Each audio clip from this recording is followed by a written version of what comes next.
Doutor Anderson, o senhor pode iniciar, o doutor Breyer já está conosco. Boa noite, doutor Breyer, tudo bom? Boa noite, tudo bem? Tudo jóia? Tudo jóia. Olá, boa noite, Luiz, Giuseppe, Anderson, Adriana, Patrícia, Eventos. Ótimo. Já estamos online ou estamos com aquela tela e a música agradável? Já estamos online. Então, muito boa noite a todos. Estamos iniciando aqui a primeira atividade no âmbito do projeto Cultura Jurídica e História Constitucional. É um projeto que foi discutido junto com a presidência da OAB em relação a um modo de a Comissão de Estudos Constitucionais ter uma atividade também que não seja eminentemente técnica. Essa é uma comissão que ela dá um assessoramento muito mais técnico e as atividades acabam ficando dentro da própria ordem. Por isso, para tentar dar uma certa visibilidade para algumas reflexões, nós pensamos a perspectiva da história constitucional em diversos eventos.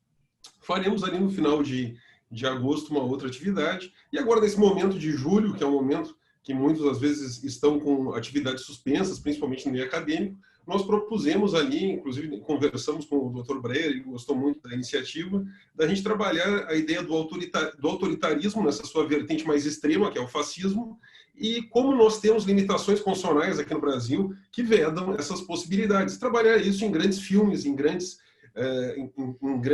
narrativas que a sétima arte nos trouxe. E começamos hoje com talvez o filme mais forte que se tenha na história do cinema. Por isso, esse evento aqui não é um convite para que você que está aí nos assistindo vá assistir Saló. É simplesmente uma reflexão que nós vamos fazer. Diferentemente dos outros filmes nas próximas 2 quintas-feiras, nós vamos conseguir nas outras 2 quintas-feiras passar imagens dos outros filmes. Hoje nós não vamos conseguir passar imagens, porque realmente Saló, como a gente vai comentar, ele tem toda uma escatologia, uma imagem muito forte. E para trabalhar sobre as questões teóricas, as questões mais de fundo, é uma grande honra aqui para nós receber essa mesa virtual extremamente qualificada, com o nosso presidente Ricardo Breyer fazendo a abertura, e nós vamos seguir no debate com o professor Giuseppe Caputo, professor de Criminologia da Universidade de Florença, que tenho o prazer de chamar de amigo também, e o Luiz Rosenfield, que eu tive o prazer de ser orientador dele no doutorado, e tenho a honra, a felicidade de ter um ex-orientando que agora é professor do programa de pós-graduação de História da Pontifícia Universidade Católica do Rio Grande do Sul.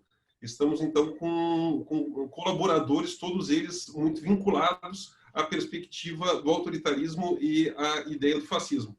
De início, passo a palavra ao Dr. Ricardo Breyer. Na sequência, nós entramos daí na sinopse do filme comigo e, posteriormente, com os nossos debatedores. Dr. Ricardo, por favor, à vontade. Boa noite, todos sejam bem-vindos. Eu queria saudar os que estão nos ouvindo, que estão nos assistindo, na pessoa do nosso presidente da Comissão de Direito Constitucional da OAB, Anderson Teixeira, que tem feito um trabalho importante junto a essa presidência, em temas que estamos vivenciando hoje no Brasil, em virtude da pandemia, e que toca diretamente com direitos fundamentais do cidadão. E a OAB tem sido muito demandada. E o professor Anderson, colega Anderson, tem sido uma pessoa de grande valia e importância, junto com a sua comissão, com seus membros, em temas muito difíceis, árduos, que a advocacia e a cidadania têm enfrentado. Então, eu quero te parabenizar, é um dever meu institucional agradecer a tua dedicação, Anderson. Inclusive, nós já falamos domingo, né, dia de descanso, domingo eu liguei a ele e solicitei a ele um parecer a respeito de um tema importante que está em Brasília, e prontamente ele se prontificou. Isso é importante para a OAB como instituição fazer a sua missão. Eu quero saudar também o professor Giuseppe, que está aqui conosco. Seja bem-vindo à sala virtual da Ordem. É um prazer recebê-lo, juntamente com o nosso professor Luiz Rosenfeld. Também, muito obrigado por expor o seu tempo, o tempo de vocês, para uma atividade muito importante da Ordem, coordenada pelo professor Anderson. Nós temos a cultura como parte da história, a cultura que nos ensina, a cultura que nos alerta, a cultura que conta a história do mundo nos seus momentos difíceis e nos seus momentos também de glória. E esse projeto de nós discutirmos o fascismo no cinema, trazendo as agulhas, temas complexos, difíceis, e debatendo por 2 grandes professores, sem dúvida nenhuma, engrandece o evento, engrandece a proposição nossa, que é sempre lembrar, refletir, para não continuar errando ou errar novamente. Então, por isso que a OAB e esse projeto feito pelo professor Anderson, sem dúvida nenhuma, vai contribuir muito para o debate do fascismo e nessa relação com o cinema e reflexões da Constituição Brasileira de 88. É uma interface, uma interligação muito importante para que a gente possa ter o nosso próprio juízo a respeito da história. Eu quero dizer, professor Anderson, que o senhor sabe que eu sou um estudioso também do nazismo, do fascismo, não só do fascismo da Alemanha, mas também outros países que tiveram isso, referente às relações constitucionais, e principalmente a minha preocupação sempre teve ao longo da história, aonde teve o poder judiciário nisso, né? Que legitimou muitas ações e que não respeitou as constituições dos seus países, que algumas democráticas, e que deixaram de ser democráticas, justamente por essa política. Então, consequentemente, vou ficar um pouco aqui na abertura do evento. A missão institucional é muito grande, né, nesse momento que nós começamos a trabalhar a reabertura do Poder Judiciário no Brasil, depois de 100 dias aqui no Rio Grande do Sul.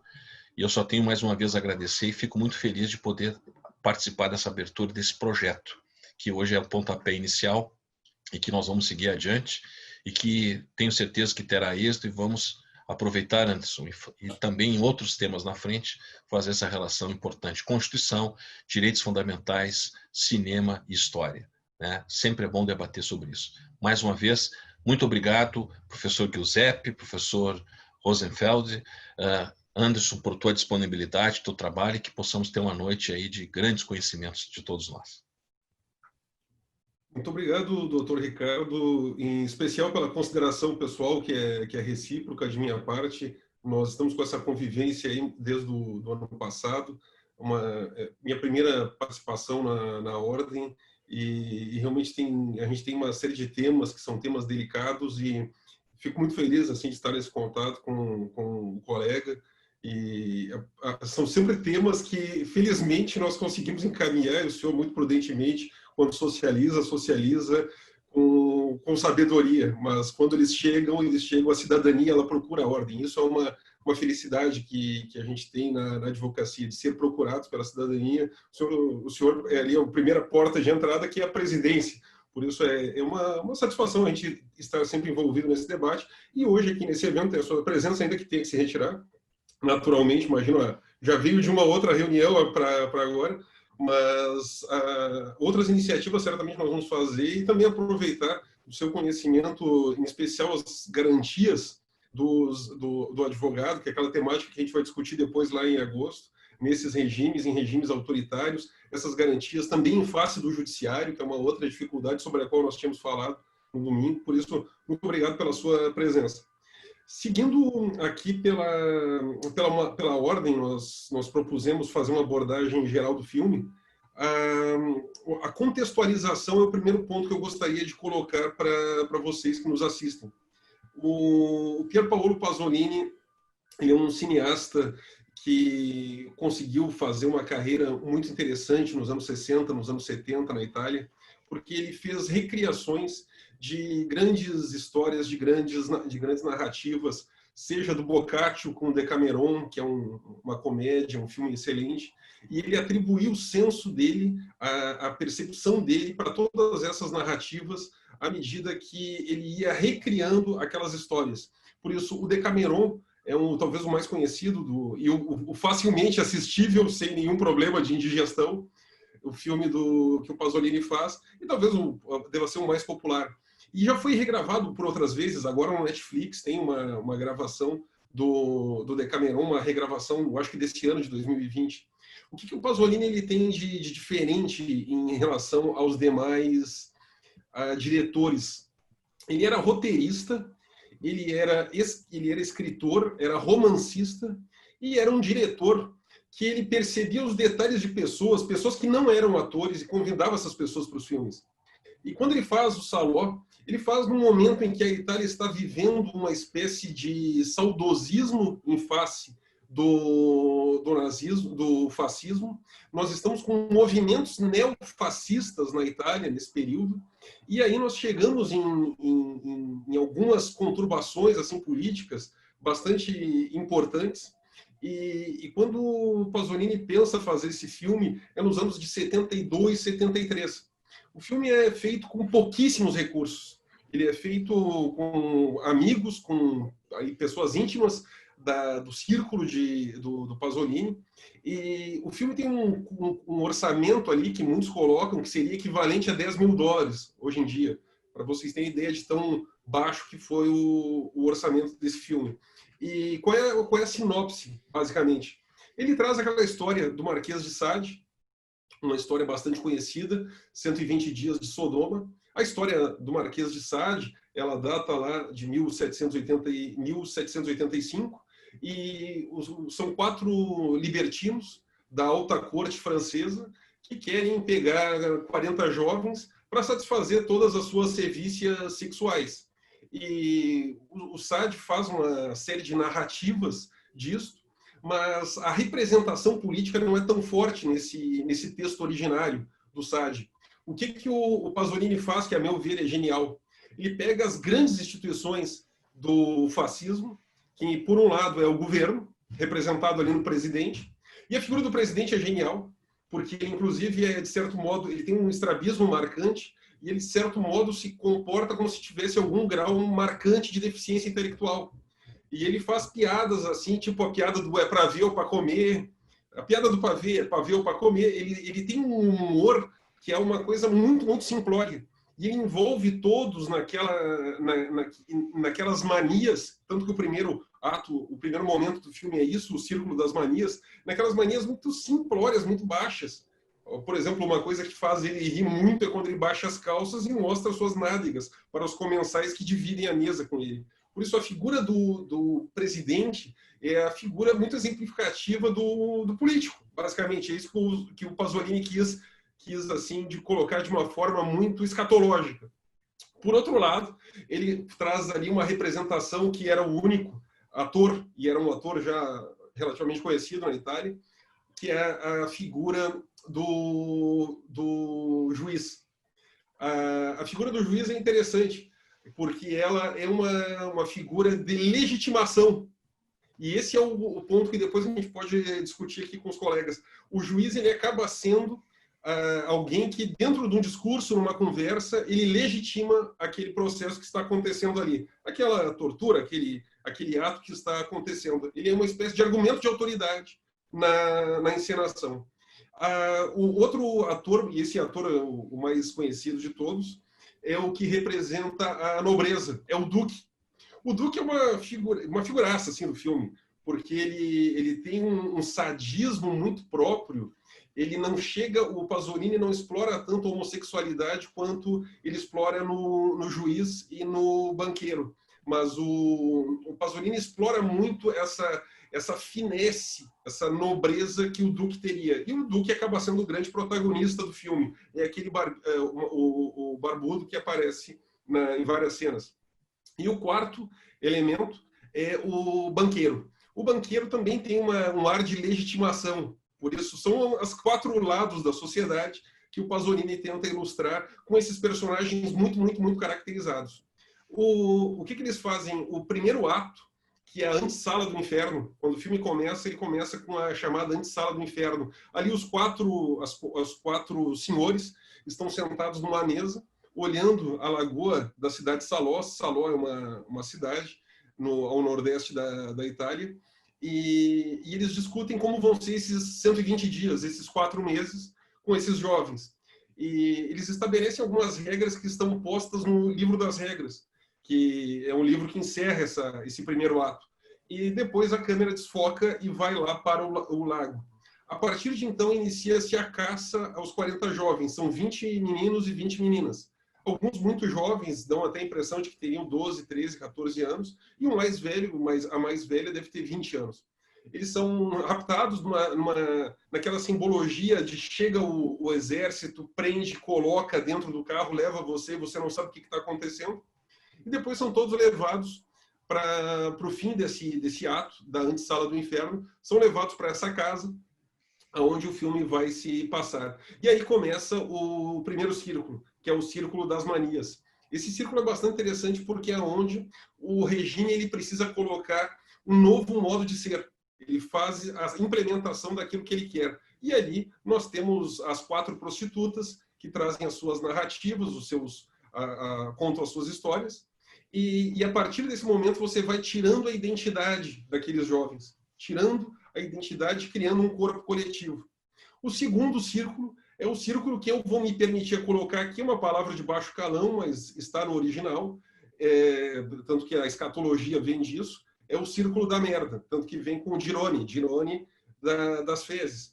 O Pasolini usa isso porque é o momento que as pessoas começam a comer as próprias fezes ou as fezes daqueles jovens. Tudo se passa em torno da mesa e com essa escatologia das pessoas comendo as suas fezes. O sentido disso também é um sentido simbólico muito forte. É você desnaturar a pessoa da forma mais profunda e mais extrema que existe.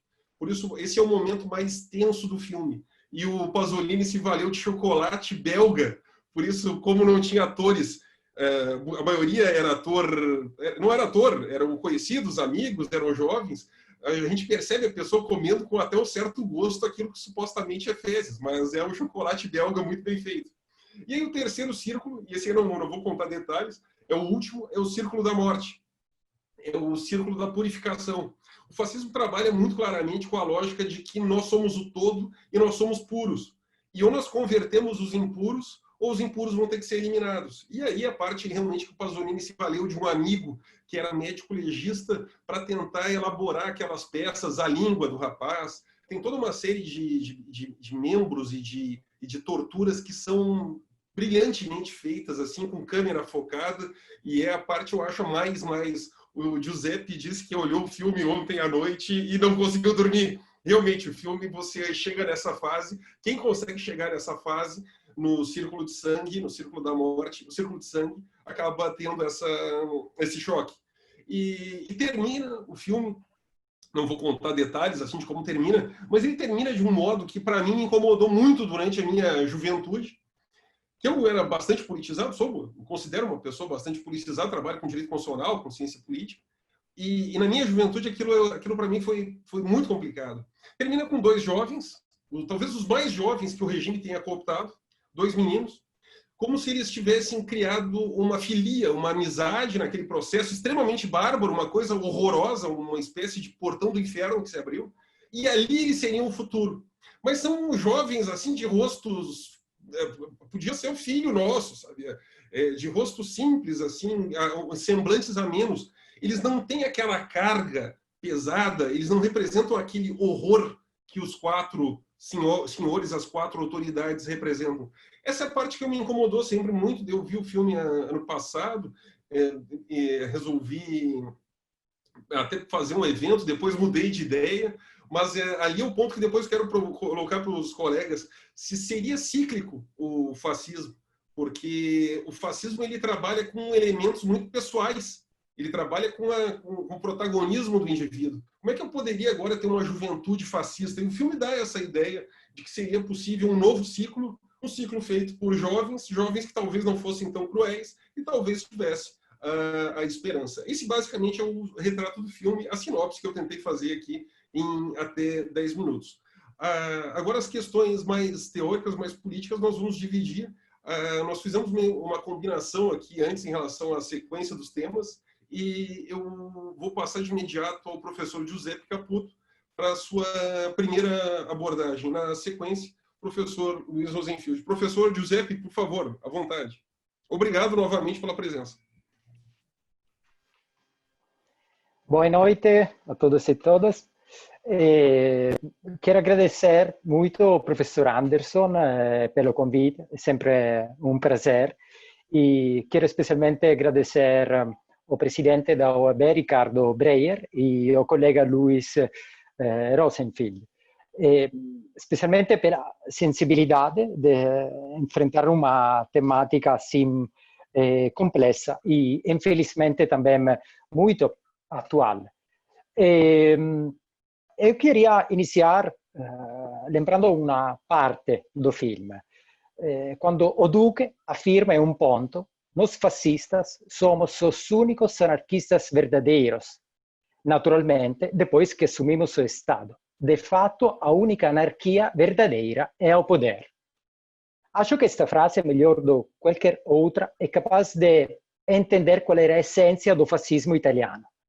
A liberdade do poder de se colocar acima da lei e acima da moral. Um poder que não é exercício através da lei, como seria de imaginar, mas um poder totalitário e anarquista que prescinde da lei. A expressão totalitarismo foi originalmente usada pelos oponentes do regime, e não pelos fascistas, para definir a violação da estrutura constitucional liberal-democrática, da ideia da separação de poderes, do pluralismo partidário e da representação democrática. Mas isso não é suficiente para definir a natureza totalitária do regime. Como o histórico do direito Pietro Costa observou, o Estado totalitário não pode ser reduzido a um Estado autoritário. Se queremos aprender a essência do totalitarismo italiano, devemos partir da suposição de que não consistia simplesmente em um aumento do poder repressivo do Estado. Não devemos esquecer que já durante a experiência liberal, que precedeu o fascismo, foi amplamente utilizada a repressão policial e judicial, que afetou principalmente as classes mais pobres. Pensamos que no final do século XIX, cerca de 1 de 140 cidadãos acabavam na prisão todos os anos, que é um número impressionante. E na maioria dos casos eram pessoas pobres. Portanto, eu acho que um Estado autoritário não é necessariamente totalitário, na medida em que mesmo um Estado liberal ou democrático pode conhecer formas autoritárias de exercer o poder. Vamos, portanto, tentar de definir as características do totalitarismo fascista italiano. Não apenas porque estamos interessados em entender o fascismo como um fenômeno histórico, mas também em identificar as características peculiares de um modo específico de exercer poder que sobreviveu ao fascismo. Totalitário é um Estado que não exige apenas a obediência e o respeito dos cidadãos pela lei, mas também um Estado que aspira a ter a sua adesão ideológica, o seu consentimento, que afirma construir um novo relacionamento entre indivíduo e comunidade, que vai além dos cânones modernos de representação e que sublima uma forma de exercício de poder anarquista, para colocá-lo com Pasolini.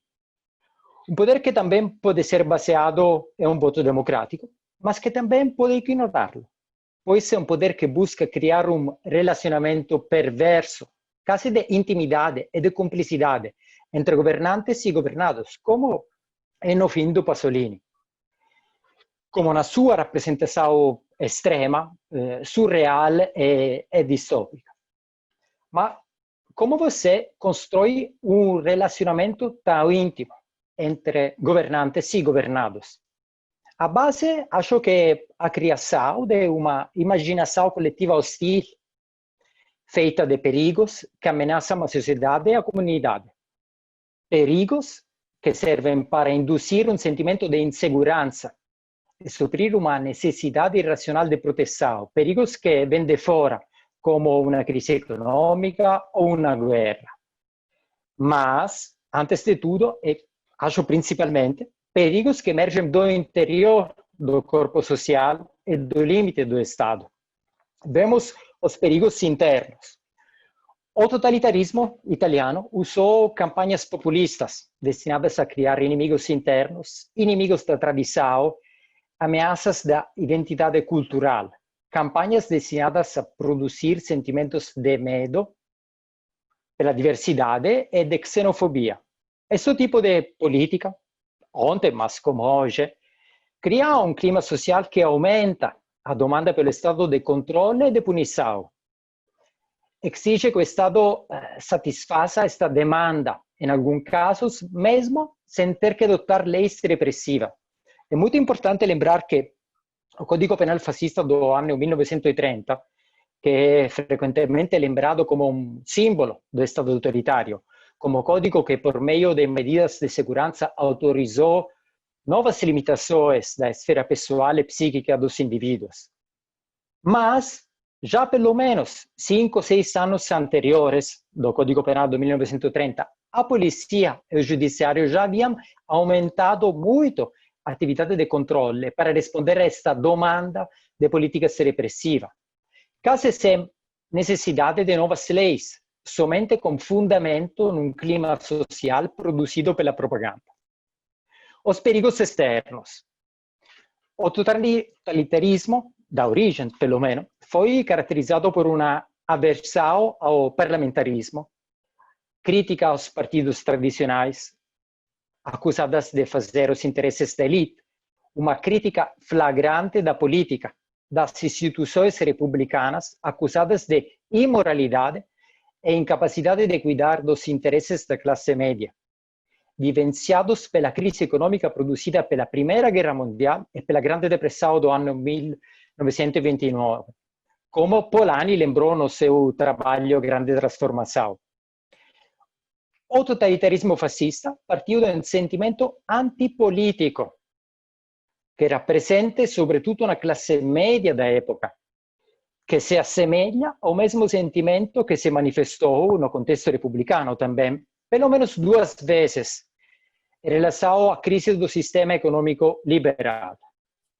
Aconteceu uma primeira vez no início dos anos 90 do século passado, no contexto da crise monetária e fiscal do Estado italiano, quando houve uma crise no sistema democrático, baseado no papel central de grandes partidos populares e órgãos intermediários como sindicatos. Uma crise que foi também inflada pela investigação de mãos limpas, num sentimento coletivo de calor da opinião pública, impulsionada por sentimentos violentos, antipartidários e antipolíticos. Uma segunda vez aconteceu no contexto da nova grande crise do ano 2008, do sistema financeiro liberal global. Crise da qual se formaram os chamados partidos populistas soberanos, que coletam milhões de votos com campanha xenófoba e slogans baseados em sentimentos antipolíticos, como se eles também não fizessem parte de uma elite política. Movimentos que promovem um oxímoro do político antipolítico, um político antipolítico próximo ao povo, capaz de despertar sentimentos de identificação e criar um relacionamento aparentemente íntimo com o poder. Não é por caso que, especialmente nesses 2 períodos, o início dos anos 90, nos últimos 10 anos, como já aconteceu durante o fascismo, a atividade repressiva e controle criminal em relação aos novos pobres, em particular migrantes e jovens, que não conseguem acessar o mercado do trabalho devido à crise.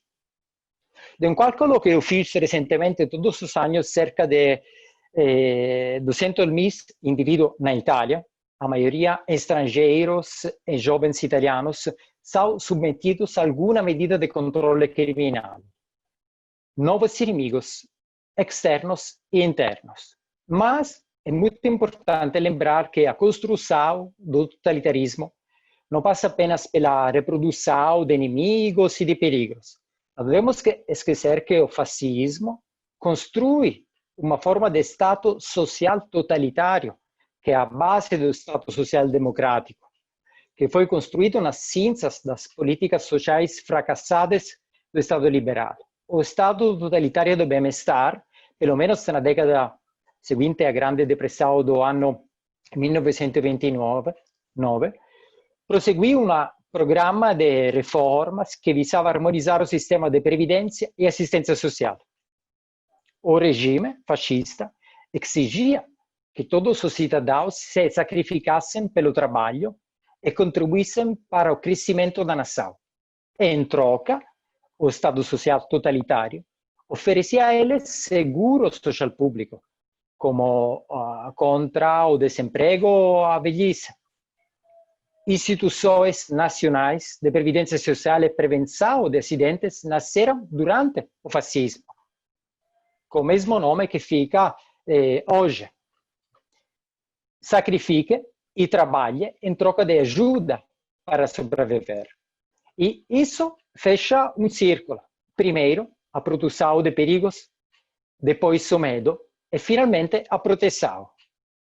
Uma forma de poder capaz de autorreproduzir, mudando os intérpretes e, em alguns casos, também as formas de governo. Mas, ao mesmo tempo, devemos lembrar que o estado de bem-estar fascista é oposto do estereótipo do estado totalitário legalista, eficiente e organizado. Durante os anos de regime, foram promovidas formas particulares de gestão do sistema de administração e de governo, caracterizadas por arbitrariedade e corrupção. Foram promovidos sistemas informais de distribuição de privilégios e de direitos. Em suma, o Estado totalitário parecia muito, muito longe de ser um Estado ordenado, como usualmente se imagina. Ao ponto de o próprio Pasolini, em um artigo publicado em seus Scritti Corsari, escrever que a razão pela qual o fascismo sobreviveu ao fim do regime de Mussolini é que a organização do Estado, isto é, o subestado, permaneceu praticamente a mesma de fato, inclusive através da máfia. A gravidade das formas de subgoverno aumentou. No mesmo período que Pasolini gravou Salò, foram feitos um monte de filmes sobre o fascismo. O contexto é aquele que descreveu o professor Anderson.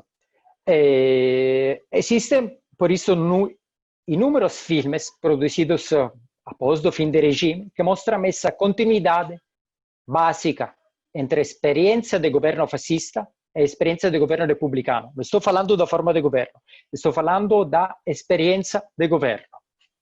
Por exemplo, um desses filmes é o caso Mattei, de Rossi, que conta a história de Enrico Mattei, que foi encarregado de liquidar a agência de energia fascista, mas ele transformou em uma grande empresa pública multinacional de petróleo, que hoje se chama Eni. Outro filme muito importante dos mesmos anos é Investigação de um cidadão acima de todas as suspeitas, de Elio Petri. Petri conta nesse filme como com uma abordagem decisamente mais realista que Pasolini. Pasolini é muito surreal, muito abstrato. Petri é muito mais realista. Ele conta este mesmo senso de onipotência da elite, mas ele usa uma expressão que é neurose do poder. Como Anderson lembrou no início da sua fala, ontem eu assisti outra vez, depois de 20 anos, ao filme de Pasolini. Eu lembro que a primeira vez eu tinha mais ou menos 18, 19 anos, mais ou menos. Não consegui acabar de assistir o filme, porque é demais forte. Ontem, pela primeira vez, eu assisti todo o filme. Mas a percepção do filme é totalmente diferente. Quando assisti este filme eram os anos 90, era uma época totalmente diferente. Eu tinha 20 anos, as perspectivas de desenvolvimento do país eram positivas. A Itália tinha entrado na União Europeia e naquela época o filme de Pasolini aparecia como um filme, típico filme dos anos 70, de crítica ao poder, de crítica a algo que nunca mais poderia acontecer. Mas assistir hoje ao filme de Pasolini faz uma impressão totalmente diferente. Esta ideia de decadência moral, de decadência institucional do poder, é algo que hoje se pode ver na maioria dos governos europeus. Este desenvolvimento de uma forma de governo que não coloca mais distinções entre os poderes do Estado. Esta confusão do poder judicial com o poder executivo, com o poder da lei, que mostra que a denúncia de Pasolini é algo que está acontecendo hoje na maioria dos estados de direitos constitucionais europeus. Obrigado. Muito obrigado, professor Giuseppe, pelas suas considerações iniciais aqui no nosso início de exposição. Depois nós vamos para os debates, aprofundar alguns pontos. Professor Luiz Rosenfield, por favor, fique à vontade. Obrigado, Anderson.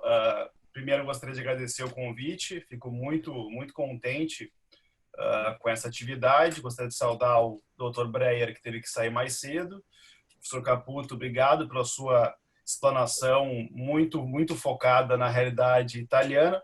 A minha ideia, então, é falar um pouco sobre o filme, fazer também trazer alguns elementos do fascismo na Itália, até a gente aterrissar no Brasil da Era Vargas e de como que esses conceitos, como essa realidade complexa e espinhosa chega no Brasil nos anos 30 e 40, para depois a gente poder abrir os debates para a gente conversar sobre essa, vamos dizer assim, esse cenário de volta, né, de volta da degeneração, do caos realmente político que a gente vê em várias das democracias ocidentais. Anderson, consegues me escutar bem? Escuto bem. Perfeito.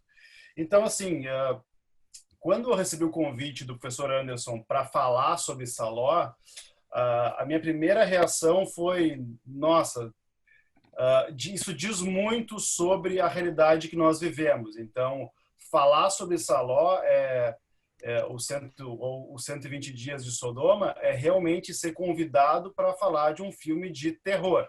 Então, a grande discussão em torno dessa película é se é um filme obsceno, de terror, ou se é um filme realmente icônico, de época, um filme autoral, vamos dizer assim, artístico, né? Então, para quem não sabe, esse é um filme muito cultuado pelo cinema de horror, assim, que permanece como um top 20, top 30 dos filmes mais assustadores de todos os tempos, e obviamente é um símbolo também cult do cinema autoral, né? Então, é um filme que foi banido em dezenas de países. Eu estava até levantando isso nos últimos dias. O filme foi banido na Austrália, na Nova Zelândia, no Canadá, teve episódios nos Estados Unidos. Quer dizer, ele não foi banido em lugares ultraconservadores ou ditaduras, ele foi banido à torto e à direito por retratar com uma crueza incomum uma série de perversões, de maldades realmente da natureza humana. Então, nós já conversamos aqui sobre o conteúdo do filme, mas eu queria só retomar alguns dos pontos que permeiam esse enredo grotesco que é Saló, para a partir disso a gente poder, então, avançar nos conteúdos, mas a ideia, então, é dar um pouco de contexto antes de chegar na parte propriamente técnica, jurídica, política. Com Saló, nós temos aqui os últimos anos do fascismo, né? Ou a segunda etapa fascista, que vai de 43 a 45, quando o fascismo recua para o extremo nordeste da Itália, tendo suporte dos alemães, para poder manter acesa a chama de uma retomada do território italiano, que já se encontrava nesse cenário de, vamos dizer assim, de guerra civil, né? Com a invasão aliada na Sicília e o começo do fechamento do cerco contra a Itália como um todo. Então, aqui em Saló, do Pasolini, nós vamos ter um sentimento que, pelo que eu converso com colegas italianos frequentemente, é esse sentimento de guerra civil, né? O fascismo, ele antecede o nazismo, começa ali em 19, 20 e 22, se consagra, e vai até 43, e essa segunda etapa que nós estamos no filme é 44, portanto, entre 43 e 45, a chamada República de Saló, quando o fascismo recua até o seu extremo nordeste e tenta esboçar algum tipo de reação, mas uma batalha já perdida. Então, esse sentimento de guerra civil que o filme se passa mostra muito bem essas alianças do poder num lugar de absoluta anomia, né? Então, nós temos essas sevícias, as torturas sendo cometidas contra jovens, e esse é um dos fatores mais controvertidos do filme, porque além de retratar assassinatos, mutilações, torturas, estupros, pessoas jovens comendo fezes e daí para diante, nós vamos ter todos esses crimes cometidos contra crianças. Então, o elemento obsceno levado ao seu limite é naturalmente uma alegoria desse poder ilimitado, totalitário, e que, vou ser até bem sincero, nós tivemos várias tentativas no cinema de horror para se chegar num filme que se chama, né, de exploitation, né, de filme que vai até o limite e tenta ser realmente a fronteira do aceitável. E filmes tentaram chamar atenção através disso e não conseguiram superar Salò de Pasolini, que é um filme de 75. Então, eu já vi dezenas de tentativas de filmes que tentam extrapolar a violência e não chegam nesse clássico que já faz 45 anos da sua publicação. Então, até é curioso, o filme ele coincide também a estreia com a morte, né, com o assassinato do próprio Pasolini. É um esquema até hoje não muito claro, pelo menos não para mim, talvez o Giuseppe possa nos ajudar. O assassinato de Pasolini em Ostia, que fica no antigo porto de Roma, se dá também supostamente pelo furto de películas, de rolos, que são trechos de Salò, e ele é assassinado então nessa cidade periférica ali perto de Roma. Então tem todo esse ideário realmente, efetivamente cult em torno do filme, mas é um filme que nos leva então para um cenário de absoluto horror e essa sensação efetivamente de uma guerra civil que traz então um sentimento de anomia em que não há realmente formas de controle mais. Então, o Pasolini coloca esse Estado fascista nos seus últimos lampejos, mostrando, então, o que é esse exercício, vamos dizer assim, puro, sem nenhum freio do poder. Então, a aliança entre o duque, o bispo, o magistrado e o banqueiro, que sodomiza efetivamente essas crianças por 120 dias, essa alegoria do Estado total, que nos anos 70, na Itália, começava a ter esse sentimento de saudosismo, né? Então, quando se fala dos anos 70, 80 na Itália, há essa turbulência de que se começa a admitir que talvez um saudosismo ao fascismo seja algo ok. Então, 30 anos depois da queda do regime, se tem essa percepção, né, de que alguns cineastas começam a retratar o fascismo com um ímpeto muito forte e mostrar realmente as atrocidades que foram cometidas, né? Algo muito próximo nosso, de que nós agora em 2020, passados 30, 35 anos do regime militar, começamos a achar que é ok ter saudosismo desses regimes que cultuavam a violência. Então, a gente vê que esses fenômenos cíclicos que o Dr. Breyer colocou no começo do evento, efetivamente acontecem, né? Então, a minha visão de Salò do Pasolini é que ele tenta mostrar de modo muito cru e muito direto, quase às vezes, muitas vezes sem trilha, mostrando as violências de modo muito, muito incisivo, qual é o tamanho da violência que um sistema totalitário nos traz. Então, dito isso, eu gostaria então de trazer um pouco de como é que se estrutura essa comparação entre o fascismo italiano e a realidade autoritária brasileira dessa época, porque chamar de fascista, etiquetar o fascismo como um adjetivo, hoje virou um xingamento muito oco, muito ralo.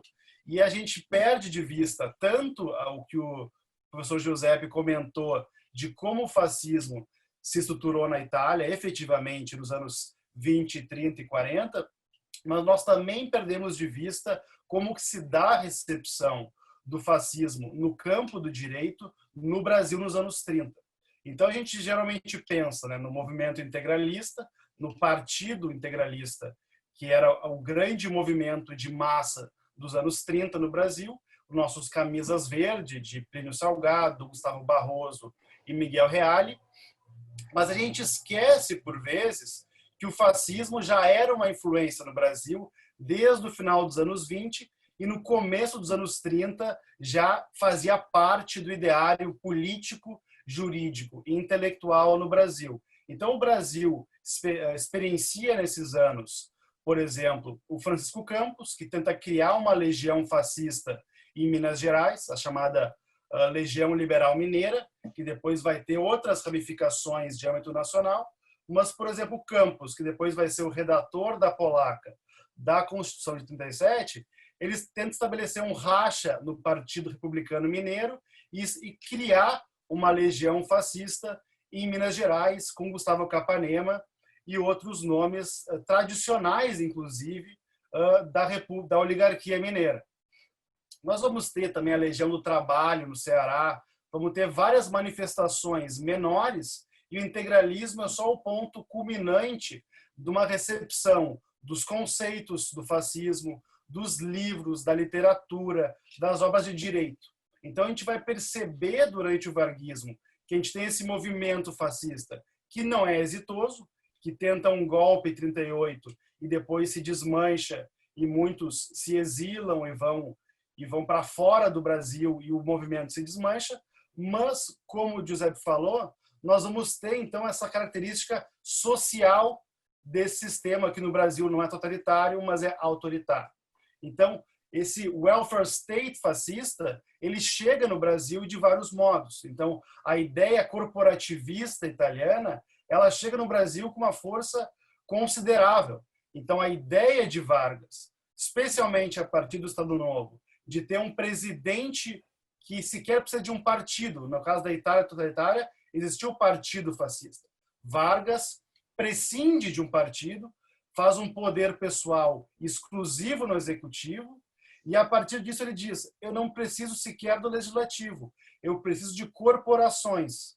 Os sindicatos, a própria recém-criada Ordem dos Advogados, que aqui nós estamos, serve como um fator corporativo que orbita em torno do executivo, e o próprio judiciário, de um modo geral, vai se transformando em mais uma corporação, mais uma força social que orbita em torno de Vargas e seu grupo político. Então, essa ideia de dar, em vez de criar uma legião fascista, que seriam os membros do Partido Fascista, no Brasil, a legislação social criada sob uma forma autoritária, ela substitui a legião fascista, ou seja, conquistar as massas de trabalhadores, dizendo que o trabalhador tem que ser filiado ao sindicato, o sindicato tem que estar cadastrado no Ministério do Trabalho e o Ministério responde a Vargas. Então, esse encadeamento muito gradual de que só vai receber benefícios trabalhistas, sociais, previdenciários, aquele trabalhador que tiver dentro da estrutura do Estado. Então, a gente não fala mais de sindicatos livres, anarquistas, comunistas ou independentes, a gente fala apenas de sindicatos que estão dentro do Estado brasileiro, autoritário por excelência. Então, por mais que o Brasil não tenha vários elementos do fascismo, como não há claramente um pendor totalitário, pelo menos esse pendor não se concretiza, não há um partido fascista, porque o integralismo é desmanchado porque atenta contra Vargas na Guanabara, a gente vai ter uma série de conceitos e de instituições e de ideias constitucionais e jurídicas que vão emular o fascismo italiano. Então, o Brasil também copia alguns desdobramentos portugueses de Salazar, mas o Salazar também imitava primeiramente o que Mussolini fazia. Então a gente vai perceber no caso brasileiro uma nuance muito mais autoritária do que totalitária, mas que importa, de modo bastante claro para mim, das minhas pesquisas, uma série de institutos, de ideias e de autores do fascismo. Se a gente pega, então, Rocco e o Código Penal, isso é uma influência clara, mas a gente poderia aqui dissertar sobre vários elementos. Isso está muito bem mapeado e claro. Então, eu queria aqui abrir o debate para os colegas, para a gente poder, então, agora que a gente foi do cinema para a Itália, da Itália para o Brasil de época, a gente abrir um pouco para essa crise democrática que a gente observa hoje.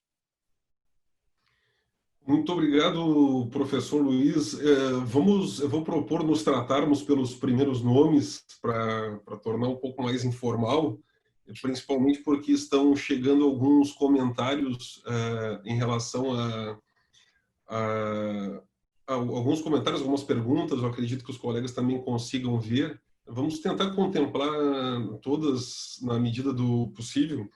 Eu só gostaria aqui de pegar um ponto que, para mim, de tudo, o Giuseppe é um brasilianista, fala um belíssimo português. O Giuseppe acompanha a nossa realidade. Obrigado.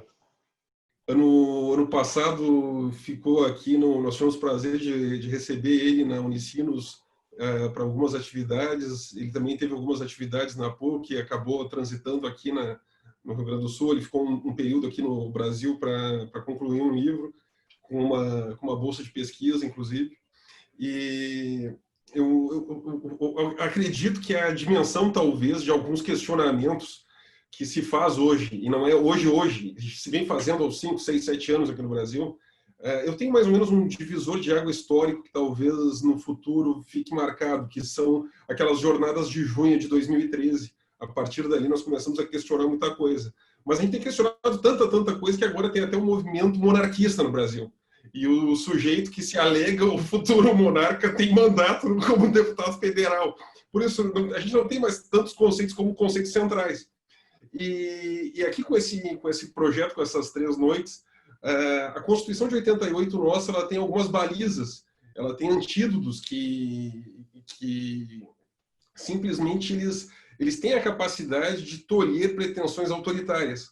Um desses antídotos está lá no artigo 1º, que são os nossos fundamentos. Os fundamentos da República, aquilo que diz o que nós somos, que é a essência da República. E um desses fundamentos, eu vou até pular a dignidade própria, mas porque na retórica fascista a dignidade ela está dentro do todo, porque inclui todas as faixas, então tu conseguiria manipular isso. Mas tem uma coisa que não tem como um regime autoritário enfrentar se for defendido, que é o pluralismo.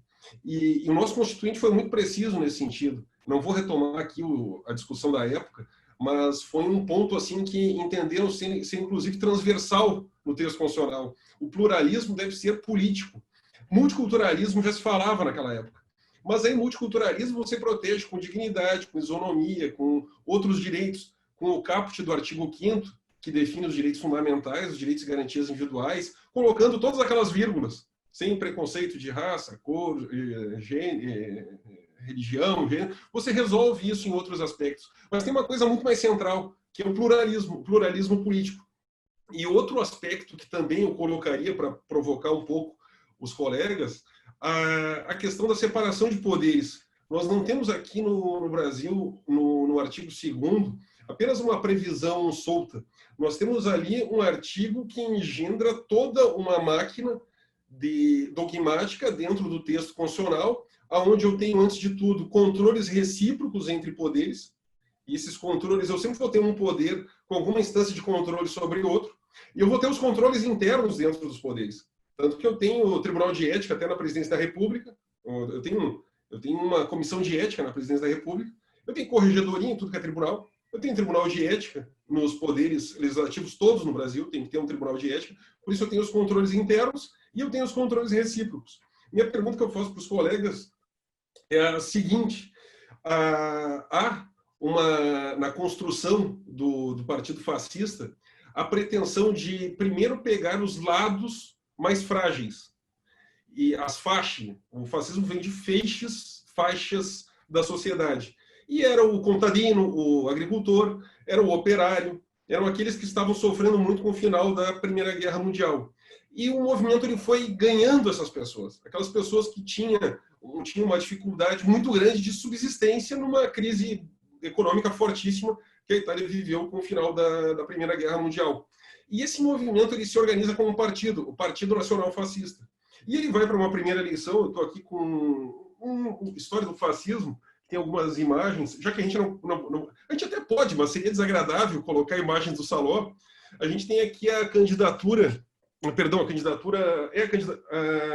candidatura primeira com o bloco fascista, onde estava encabeçada aqui na lista de nomes Benito Mussolini. Essas eleições foram de novembro de 1919. E de 270 mil eleitores, eles conseguiram míseros 4 mil votos. De 270 mil votos, conseguiram 4 mil votos.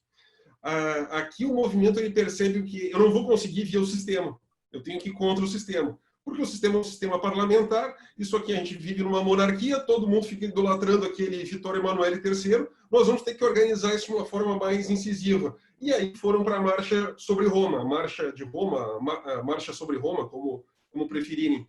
E ali o movimento ele já tem um empresariado, e não é só o pequeno empresariado, já tem um empresariado um pouco maior. O movimento já tem parte de simpatia, e aí já começo a responder um questionamento de um colega que coloca em relação à igreja, porque depois tem uma outra imagem sobre a igreja. A igreja oficialmente ela apoiava a monarquia, ela apoiou sempre a Casa de Savoia, e ela sempre esteve próxima, desde a unificação italiana, em 1861, a igreja acabou sempre, a igreja católica, se teve alguma relação, algum tipo de relação de proximidade, ela acabava tendo com a monarquia. E com o surgimento dos fascistas, do Partido Fascista, com todo esse baixo clero que ela representava, que esse movimento representava, a igreja não queria contato com isso, a igreja queria ficar lá junto com a nobreza. Portanto, nesse momento, o padre da cidade pequena já começou a apoiar o movimento. E o movimento, quando faz a marcha é um dia muito simbólico, ela vai ocorrer em 1922, e no 30 de outubro, que é o ano zero, do 30 de outubro de 1922, é o ano que os fascistas estabeleceram assim como o ano zero da história italiana, nesse novo Estado fascista criado, nessa República Social Fascista que estava sendo criado. O 30 de outubro foi o dia em que, passada a Marcha de Roma, conseguiram impor ao Vittorio Emanuele III, sem nada de democracia, sem nada de deliberação, e conseguiram impor e convencer ele a aceitar Benito Mussolini como primeiro-ministro. E aí inicia-se o regime. O regime ele tem uma derrota abissal dentro da eleição de 3 anos antes, e ele vai constituindo aí lados perigosos. E já em 1919 fazem uma reunião com um grande conselho. E nesse momento tinha D'Annunzio, nós tínhamos outras lideranças, Mussolini ainda não era lá, talvez a grande liderança, Mussolini vai ser liderança no verão de 1920.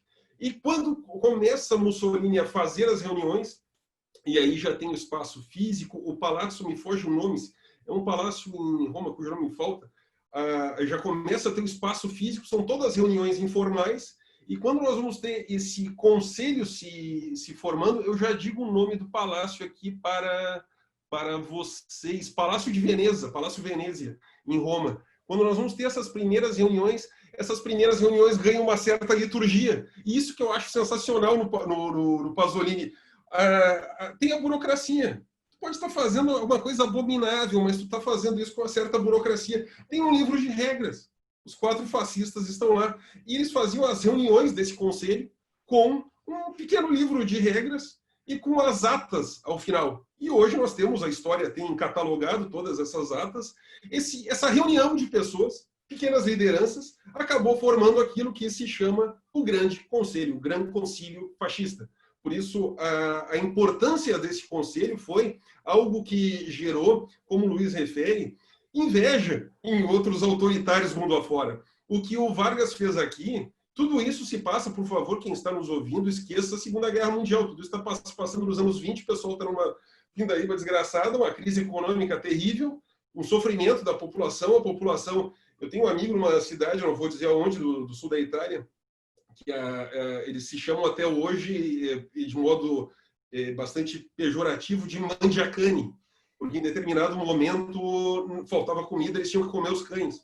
É uma expressão da cidade dele, é uma cidade pequena, tem 10 mil habitantes, e tem esse nome de mangiacani. Os cidadãos dessa cidade são pejorativamente chamados de mangiacani. Por isso, vocês imaginem a situação de pobreza que a Primeira Guerra acabou gerando nesses países como Itália e Alemanha. E os nazistas, depois na Alemanha, foram se inspirar nos fascistas italianos. E qual é institucionalmente o grande ponto? E eu estou dando essa volta toda para chegar aí. O Grande Conselho, ele elimina a necessidade do parlamento, ele elimina a necessidade de qualquer outra representação e ele, por si só, é o espaço de deliberação. Por isso que minha pergunta para os colegas é a seguinte: esse instituto criado nessas condições e que, com a tomada do poder, a partir de 1922, ele se torna o único órgão de representação mesmo, porque ele tem ali todos os principais setores da sociedade.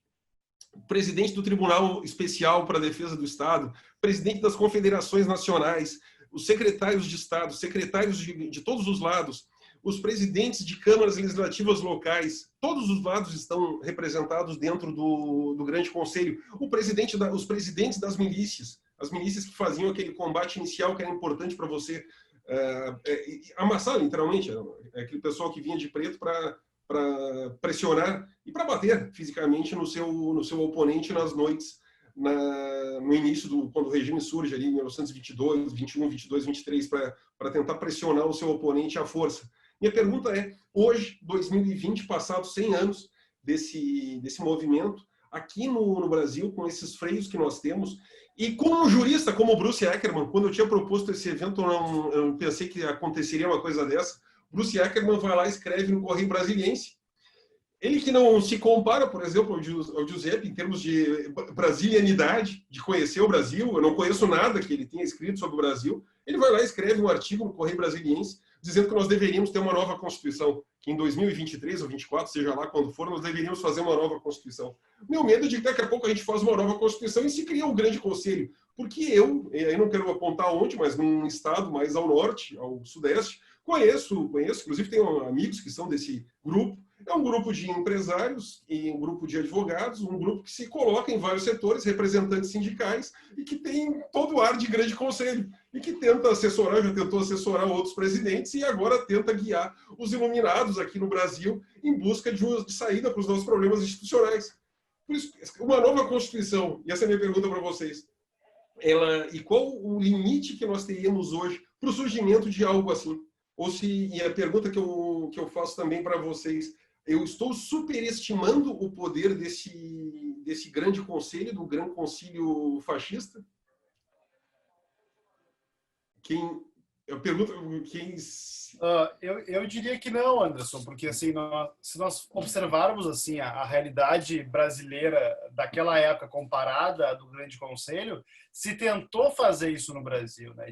Claro, não tinha um grande conselho, mas algo próximo disso, né? Porque Vargas, por um lado, era um líder pragmático, um malabarista que ficava entre a ala germanista pró-Alemanha nazista, os tenentes e sua frequente efervescência revolucionária, setores do exército, empresariado, massas sociais de trabalhadores, movimento comunista, anarquista, socialista. Então, Vargas tenta fazer essa roupagem de vários conselhos e corporações que orbitam em torno de si, que se assemelham, né, a essa ideia de grande conselho, né?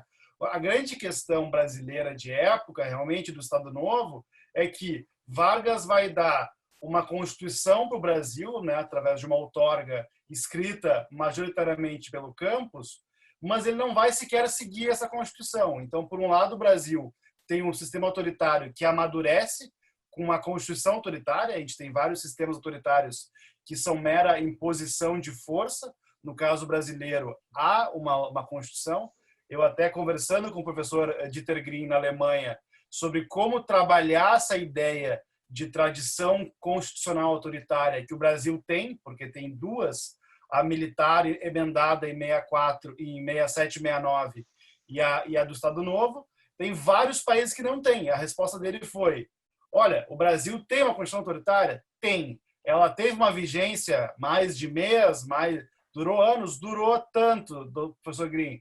Bom, então há algo a se trabalhar aí. Mas o ponto brasileiro é que Vargas não segue a Constituição, não chama o plebiscito que iria ratificar aquele texto autoritário constitucional, e vários dos conselhos ali que compõem o rol de corporações que deveriam orbitar em torno dele, nem todos são efetivados. Então, várias das disposições de uma Constituição que é personalística do Vargas e do Campos são letra morta, né? Então, não é sequer uma deliberação de um congresso que depois alguns trechos não foram implementados.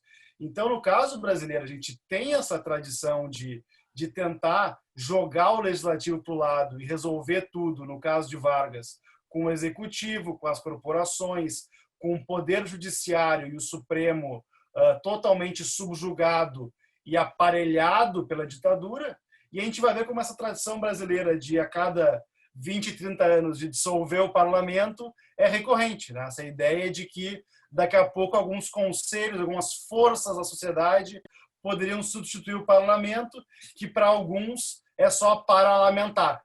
Então, essa ideia brasileira de que os partidos são ruins, que o parlamento nada mais faz que se locupletar, isso também é uma tradição brasileira. Mas o que a gente tem que entender como a nossa própria tradição é ver os nossos percalços, né? Vir um professor como o Bruce Ackerman nos dizer como, quando e onde nós temos que fazer uma Assembleia Constituinte é um insulto. Vamos ser muito claros. Não é um insulto? É um insulto. E também faz parte do nosso desconhecimento, né, da nossa própria história.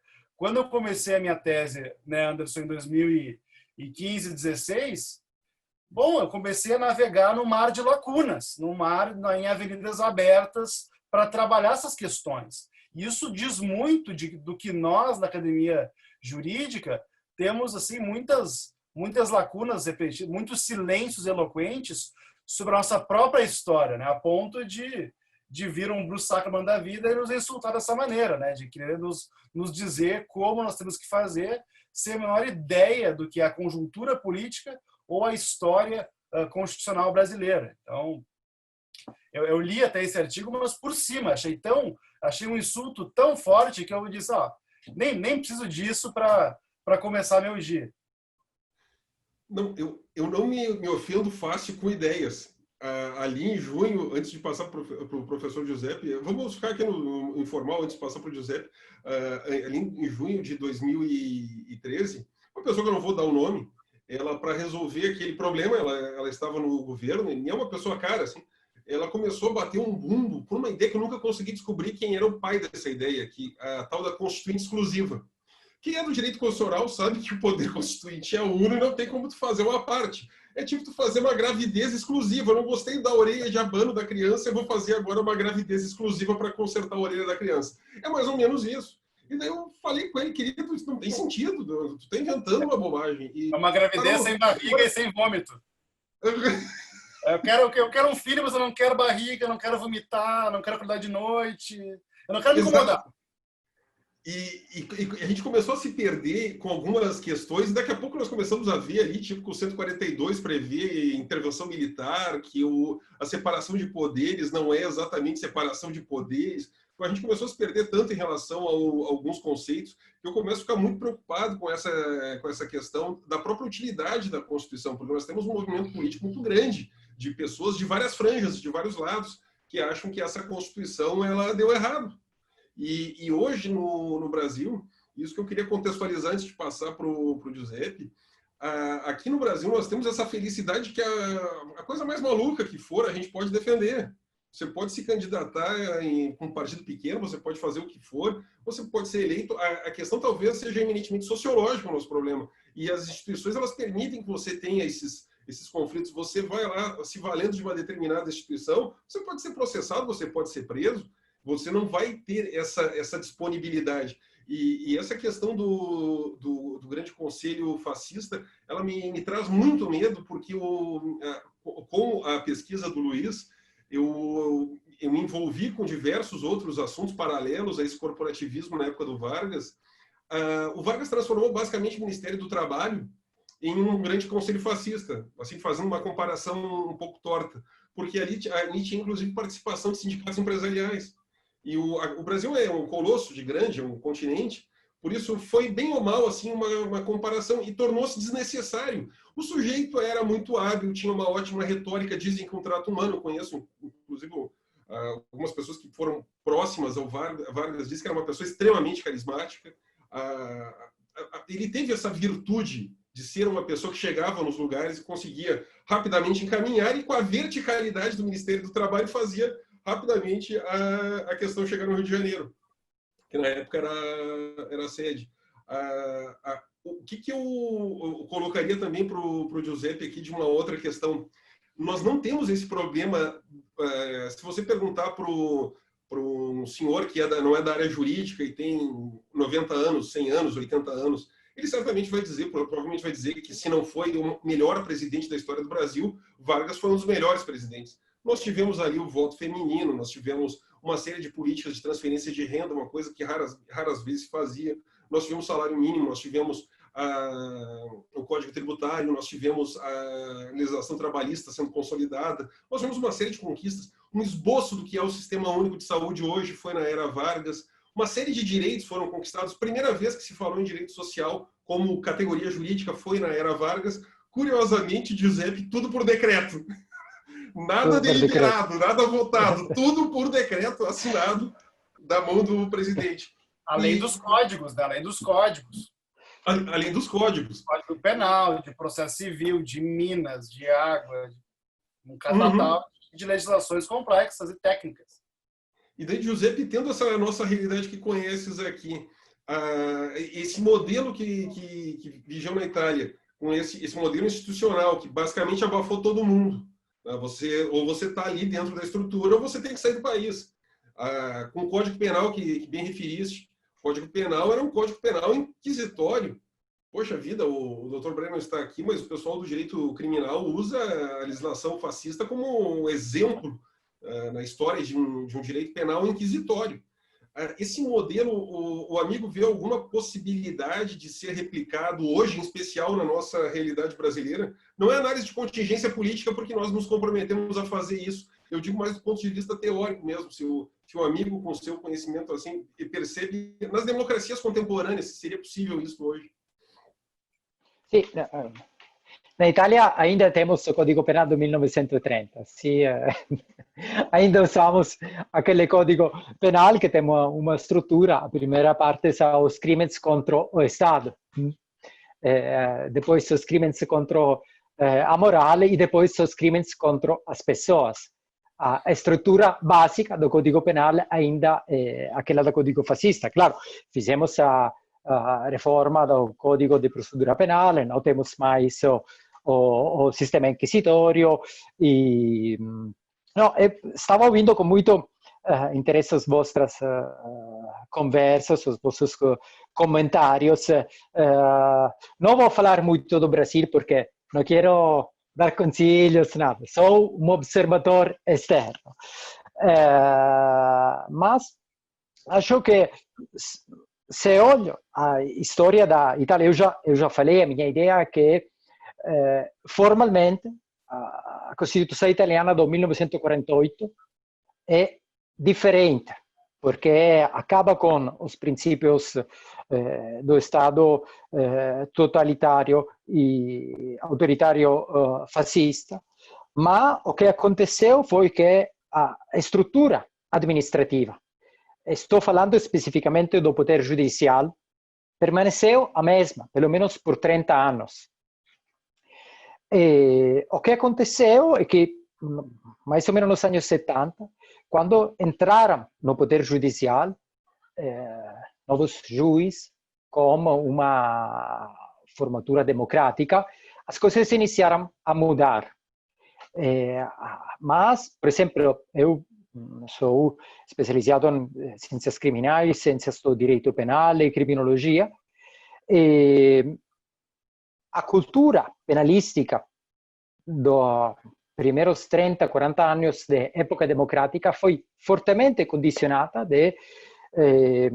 por um lado, do formalismo jurídico, mas ao mesmo tempo pelo positivismo criminológico fascista, que não nasceu durante o fascismo, porque a origem não é Estado liberal, como a teoria de Lombroso, Ferri, mas foram nos anos 30 que entrou no sistema do direito.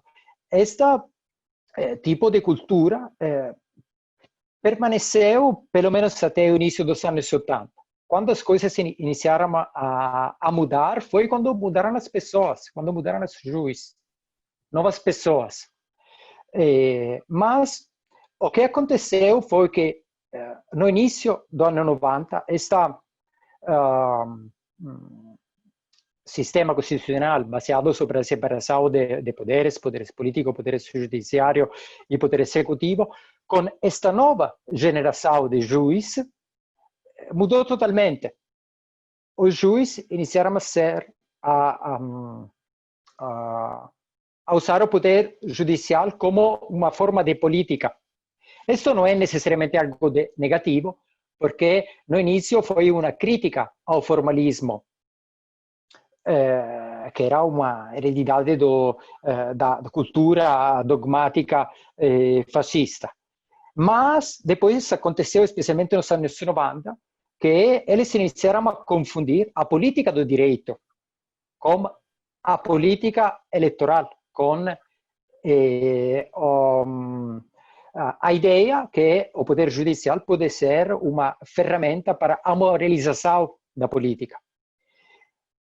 Isto é algo de muito importante para entender como este tipo de política judicial renovou todos aqueles sentimentos totalitários que na Itália até o início dos anos 90 parecem totalmente desaparecidos. O que estamos vivendo hoje é uma...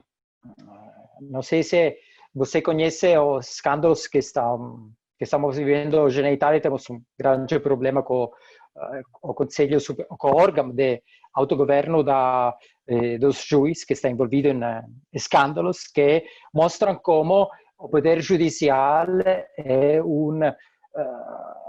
poder que está auto-organizando-se, auto-reproduzindo-se, auto-distribuindo privilégios, encargos no poder judicial.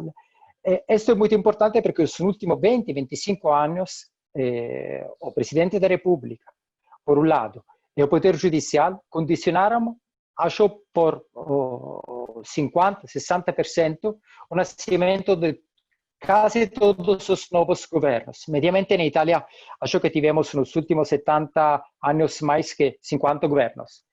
Nos anos 90, a maioria dos governos foram feitos depois de escândalos, de investigações, e na maioria dos casos tivemos uma pressão da opinião pública. Uma pressão da opinião pública que significou investigações, às vezes depois de 6 meses, 8 meses.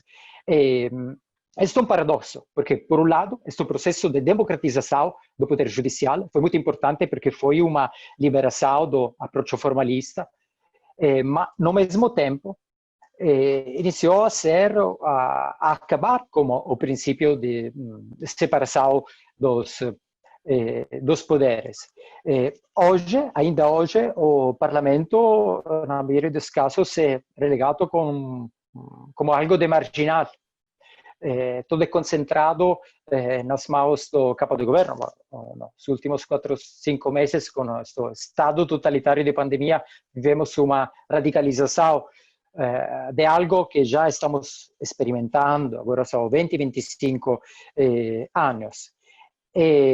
o Parlamento relegato em algo de totalmente marginal, todo poder nas mãos dos governos, e o juiz são, hoje, um dos poderes centrais desse tipo de sistema. Isto, claro, é uma simplificação, porque, ao mesmo tempo, a Corte Constitucional desenvolveu, nos últimos 15 anos, uma jurisprudência muito importante para defender direitos fundamentais, por exemplo, dos migrantes.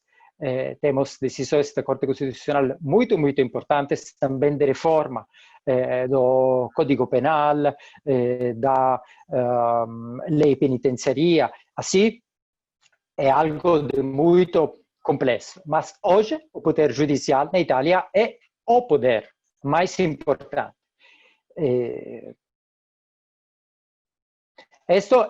Acho que é algo ao mesmo tempo de parecido com a realidade brasileira para as comparações que poderíamos fazer entre mãos limpas e Lava Jato, mas ao mesmo tempo o poder judicial na realidade italiana é algo de muito, muito diferente. Uhum. Essa questão que traz, ela também foi referida aqui por alguns colegas que nos acompanham, e eu gostaria de trazer aqui, vou tentar sintetizar alguns questionamentos, como, por exemplo, do Juliano Constantino de Oliveira, que tem dois que eu não consegui identificar muito bem o nome, porque vieram sem o nome, também mais ou menos nesse sentido. E, basicamente, o questionamento é este, assim, que a gente poderia fazer. Havendo um regime democrático plural no sentido de livre acesso por parte de partidos, de ideologias, havendo governos que ocupam espaços temporais e não atendem aquelas promessas que a Constituição oferece, não atendem satisfatoriamente, ou mesmo são governos problemáticos, como a gente já viu alguns casos na Itália em 3 anos, 3 governos, como o Giuseppe refere. Aqui no Brasil se fala em impeachment praticamente como se fosse moção de desconfiança, né? sem dissolver o Congresso, você só tira o presidente da República. A expressão impeachment começou a ficar muito naturalizada. Por isso, quando eu tenho, por um lado, essa política sendo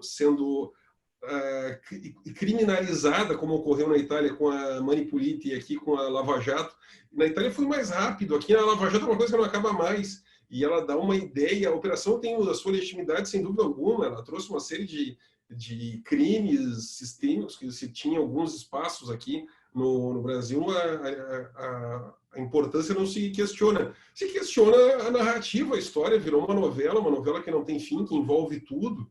Daqui a pouco tudo está dentro da Lava Jato, e agora a gente começa a perceber que isso, inclusive, era politicamente orientado por determinadas pessoas, mas esse não é o ponto aqui. A questão que eu queria colocar, o ponto especificamente é esse. Eu tendo todo esse processo de criminalização da política, que aqui no Brasil vai para mais de 5, 6, 7 anos.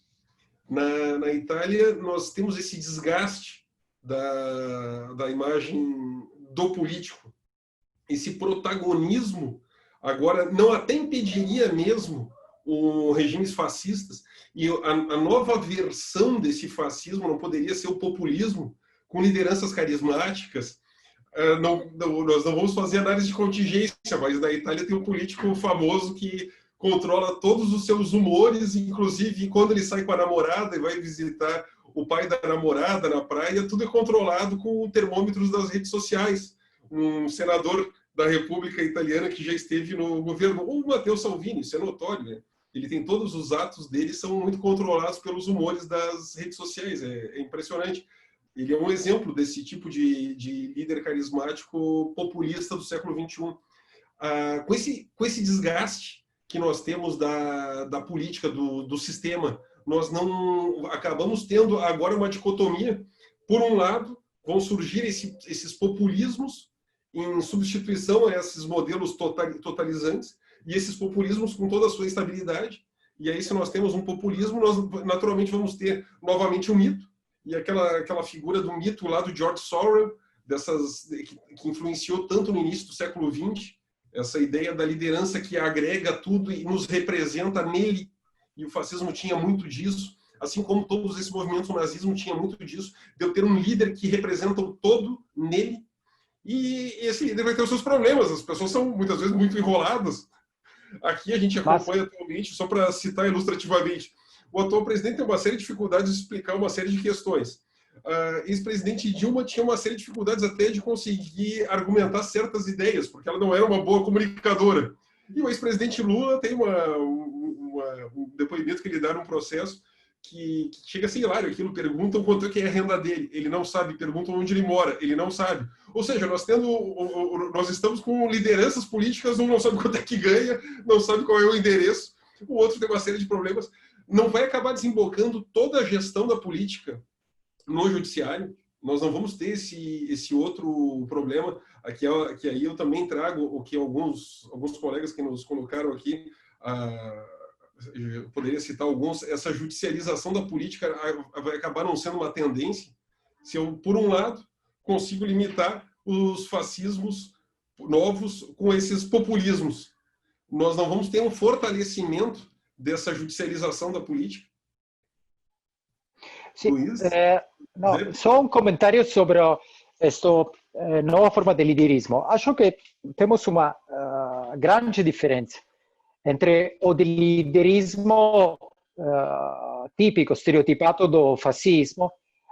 Pensamos a Mussolini. Mussolini poderia ser percebido como algo de longe, como algo que não era uma pessoa que poderia encontrar todos os dias.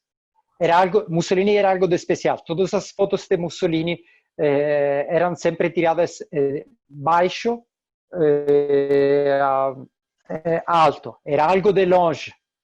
No mesmo tempo, este culto da personalidade de Mussolini como uma pessoa muito capaz de fazer todos, capaz de fazer reformas, capaz de reformar o Estado Social, o Código Civil, o Código Penal, capaz de fazer política econômica, capaz de fazer guerra, capaz de fazer todo. A liderança de hoje desses partidos populistas é totalmente diferente, porque é percebido como algo de muito parecido às pessoas. Não importa que essas pessoas, esses políticos, são percebidos como pessoas capazes de fazer política, capazes de ter uma visão. Mussolini pode concordar, pode discordar, mas ele tinha uma visão do mundo. Ele tinha uma visão geopolítica, uma visão da economia, uma visão do Estado, uma visão da comunidade, do indivíduo, do que significava direitos individuais, do que significava trabalho, o sacrifício dos trabalhadores. Ele tinha uma visão. Os políticos populistas de hoje... Giuseppe, só eu tenho que chamar para chamar a atenção, isso aqui é uma foto do Mussolini ao centro, a gente já percebe o ar sisudo e distinto dele, só para ilustrar o teu argumento. E ele não era visto em público, ele não era alguém, não deveria ser alguém humano. E o máximo que ele fazia algumas brincadeiras quando era em público, mas era o máximo de humano. E os líderes atuais populistas são extremamente humanos, tanto que o sujeito, por exemplo, ter trocentos casamentos, pensão alimentar, um monte de filho por aí, é uma coisa virtuosa, porque afinal de contas as pessoas se separam muito, tem muitos casamentos, tem um monte de filhos em vários relacionamentos, por isso há essa coisa mundana, essa coisa do dia a dia, e daí a pessoa volta atrás, erra, e daí ela pede desculpa. Isso também é um aspecto, eu acho que corrobora a tua fala. Desculpa te interromper. Sì, a única cosa che stavo pensando agora è una brincadeira, che a única cosa che tem em comum com esses líderes populistas de hoje é que eles falam que tem um monte de mulheres. É a única cosa que tem em comum Mussolini com políticos como Salvini. Mas, voltando a sério, o que eu queria dizer é que este tipo de liderança tem como consequência esta marginalização da política parlamentar. Porque são políticos que não têm um plano, são políticos que pensam de sobreviver por 3, 4, 5, ao máximo 10 anos. Porque o objetivo é depois ter outro encargo, qualquer outro lugar, ou qualquer outra instituição. Isto comporta que todo o aparato administrativo é a parte que realmente governa.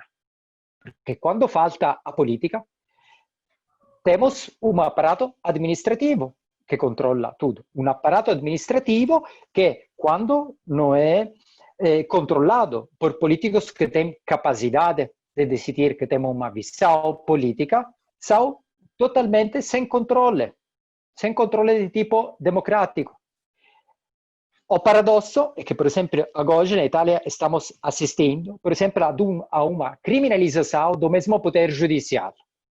Porque o que aconteceu é que muitos juízes entraram em política, mesmo como aconteceu no Brasil, com experiências políticas de governo que não foram boas, porque, claro, se vai governar com políticos que não têm expectativas de governar por muitos anos, depois de 1, 2, 3, 4, 5 anos, a popularidade acaba. E agora estamos vivendo uma época de forte criminalização dos juízes, e o que sobrevive é só o poder do governo. Estamos voltando, especialmente no caso italiano, a uma ideia de líder carismático, que é um líder carismático que volta a ser um líder carismático que, no mesmo tempo, é perto das pessoas, mas, como estou falando do capo do governo Conte, mas que, no mesmo tempo, é percebido como algo de longe das pessoas. Isto não sei quanto tempo vai demorar. Acho que não vai demorar muito, porque falta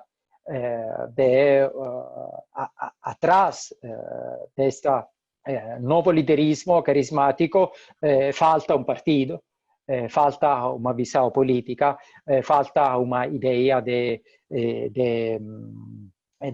reformas. A colega, só para complementar também o teu raciocínio, Giuseppe, a colega Bibiana Florio, e uma outra, homem ou mulher, não sei, porque não me aparece o nome aqui, comenta exatamente um ponto que é característico, que referiste, o machismo é um traço muito forte na política. E com esse universo pós-moderno, o Brasil consegue criar um partido das mulheres que tem mais homens. O Brasil tem um partido que se chama Partido das Mulheres, só que os filiados são homens em maior número. É um negócio curiosíssimo, eram menos até novembro do ano passado. Por isso que essa coisa do machismo na política, a gente tem agora se fala tem hipermodernidade, mas é uma coisa completamente desgraçada e parece que é universal, porque é uma coisificação da mulher. A Ariane Simeone me orientando aqui, complementou aqui. Boa noite, Ariane. É realmente um processo complicadíssimo do ponto de vista político, porque você repete socialmente outros processos, dá uma outra forma, talvez você não vá mais ter, e eu não acredito que se consiga, eu ao menos espero que não se consiga mais ter aquelas conjunturas para gerar um regime como um regime fascista. Mas agora a gente tem uma situação totalmente pós-moderna, totalmente feita sociologicamente extremamente machista e racista, como a gente tem visto bastante também, e que questiona tudo, inclusive a própria legitimidade do judiciário, que é uma coisa muito forte aqui no Brasil hoje, não tanto nesse sentido que está acontecendo com alguns casos na Itália de criminalização, mas aqui também vem um questionamento constante. Tem um pessoal que quer o fechamento do STF, por exemplo. Anderson, se me permite, eu queria pegar o gancho no que o Giuseppe falou, que essa questão do goste-se ou não, Mussolini tinha uma visão, né? Ele tinha uma visão muito bem definida, tinha um projeto de país, e era retratado como esse super-homem. Então, em certo sentido, o fascismo, talvez, não sei se o Giuseppe concorda, mas o fascismo é uma reação à Revolução Russa. O Mussolini se arroga de ser um Lenin de destra, né, de direita, e tem essa perspectiva do super-homem. E ele, inclusive, era um homem corpulento, né? Então tinha essa perspectiva viril, realmente, do super-homem. E era retratado pelos futuristas, né, com as aeropinturas, com o rosto dele colocado enfim, em proporções quase surreais e colocando realmente ele em evidência como o sinal do futuro, da tecnologia, da modernização. Se a gente olha a representação célebre do pintor de Perugia, o Dottore, né, Gerardo Dottore, que mostra ele nessa perspectiva épica, ultra colorida, que rompe com o passado, que era considerado arcaico, corrupto, démodé. A gente vai ver hoje nos movimentos de direita o contrário, né? a ultradireita quer se mostrar como parte do povo, como alguém, né, o Salvini na praia, com uma cruz que custa 5 euros, né, aquela coisa assim, bagaceira realmente, né? Então, Bagaceiro.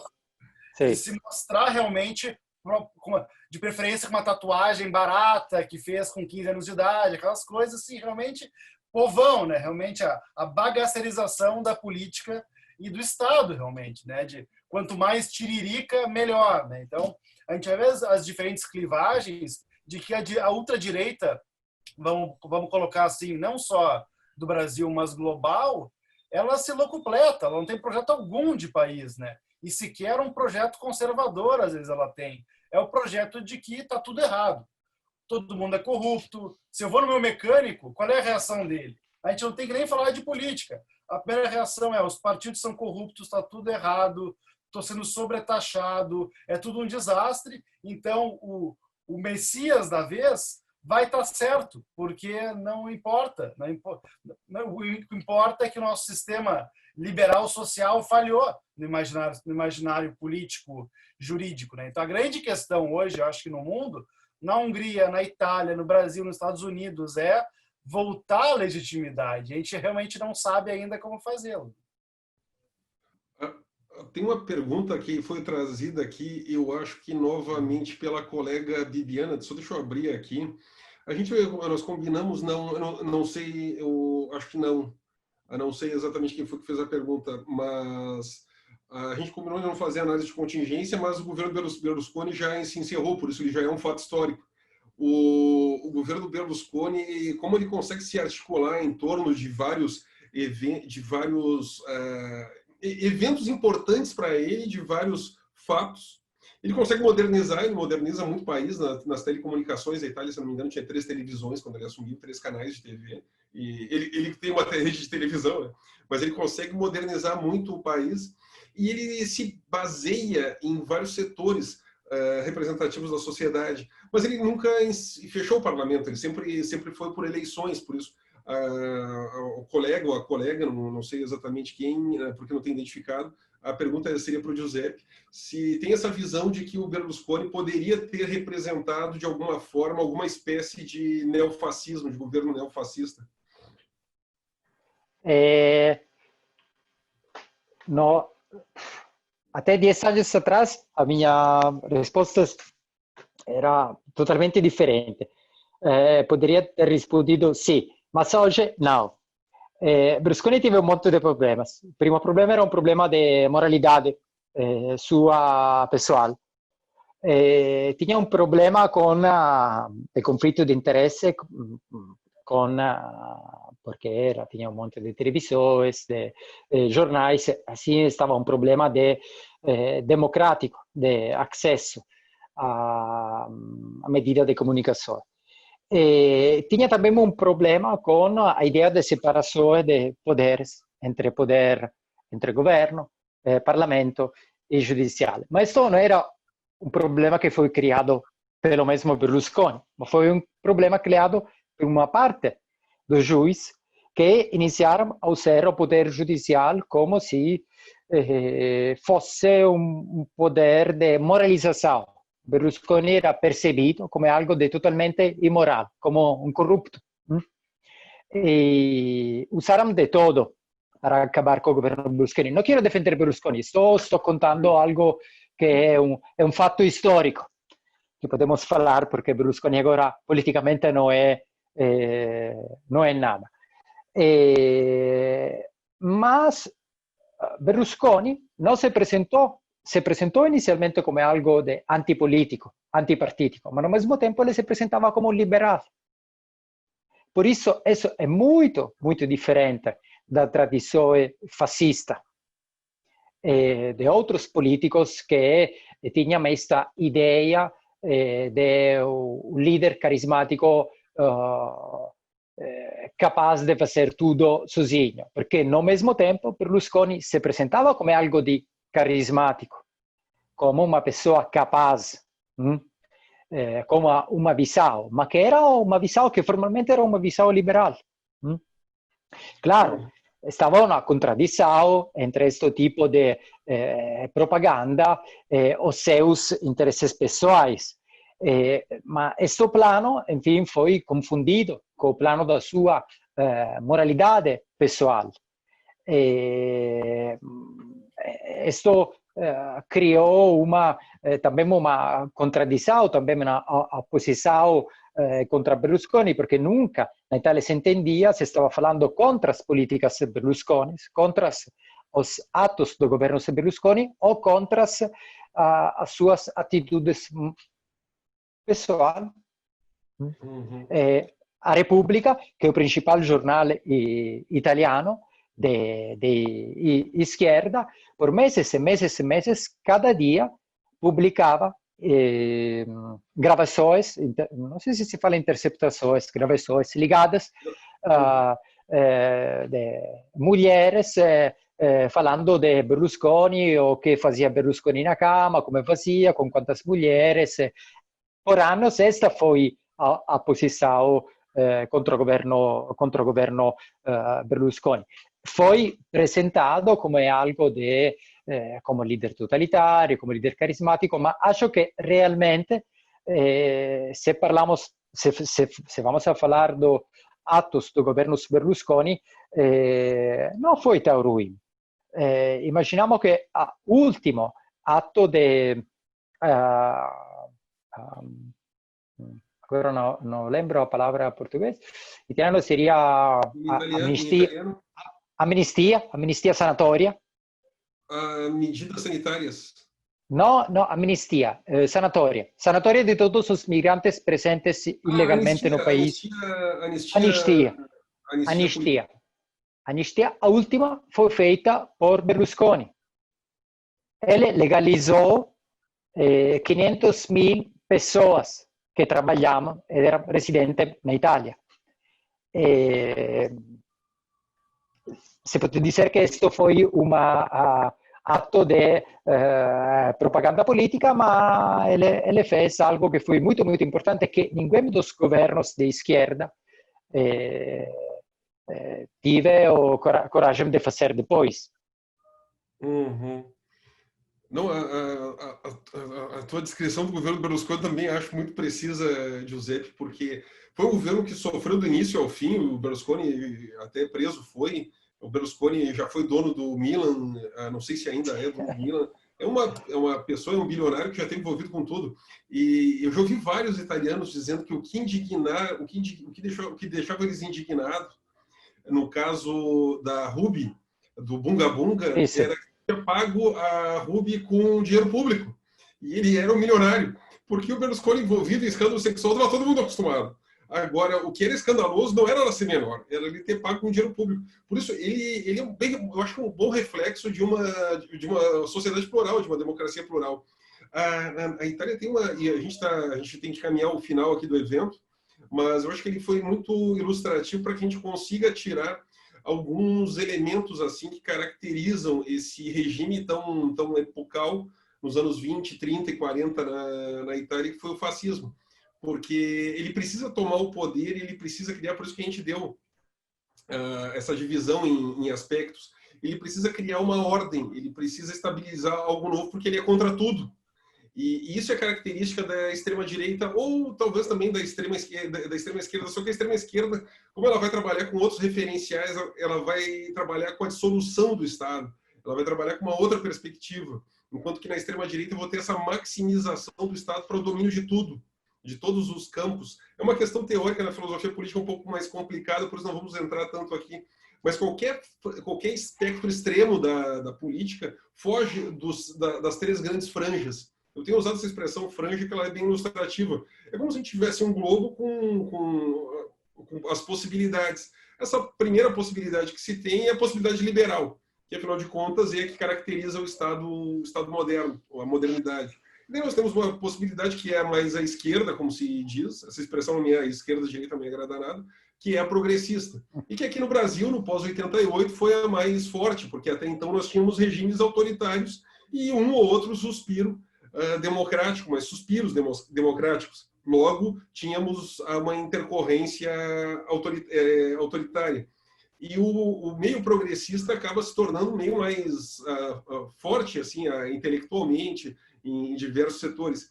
E o meio conservador, ele aqui teve uma série de dificuldades. Talvez, assim, o Giuseppe teria que realmente passar muito tempo no Brasil para entender isso. Porque, diferentemente da Inglaterra, que talvez seja o grande berço do conservadorismo, e você ser conservador na Inglaterra tem sentido. Mas no Brasil é um pouquinho mais difícil você ser conservador. Para começar, que você não tem toda aquela tradição fundamentando você. Aqui o conservadorismo ele acaba ficando muito próximo de um obscurantismo. Essa é uma dificuldade que nós temos. Por isso, essa franja, historicamente, ela ficou muito prejudicada. E nós não tivemos governos assim marcadamente conservadores. Nós tivemos governos autoritários.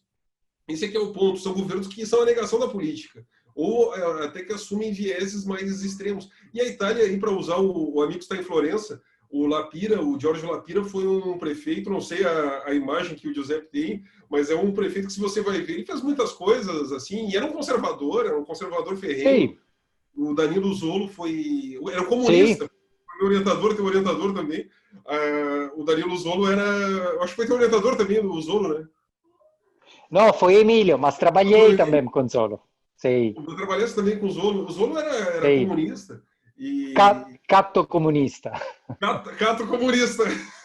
E a influência católica, conservadora, sempre teve muito respeito. Eu tive o prazer de ter algumas conversas sobre o Lapira com o Zolo, e era incrível. Era uma pessoa, ele dizia que era uma pessoa extremamente carismática, assim, andava na cidade, não tinha quem não admirasse ele, e era um conservador iluminado. Por isso a gente pode ter um progressista iluminado, um liberal iluminado e um conservador iluminado. O problema no Brasil é que essa dificuldade que o conservadorismo teve histórica, um país que vem de colônias hereditárias, vem de um imperialismo, todas essas dificuldades do século XX marcado por autoritarismos, o conservadorismo acabou tendo esse problema. E quando vem um político, sem querer fazer análise de contingência, mas quando vem um político se dizendo conservador, o sujeito acaba também mostrando uma série de falências morais até básicas, assim, de conhecimento de tudo. Por isso, o conservadorismo fica muito prejudicado nessa nossa realidade política. Assim, talvez esse equilíbrio seja o que nós precisamos ter no futuro. Conservadores iluminados, liberais até nós temos iluminados, progressistas vários, né, porque foram criados nesse ambiente autoritário. Mas a gente tem essa dificuldade, e isso para nós no direito cria um dificultador muito grande, porque nós estamos ali no embate.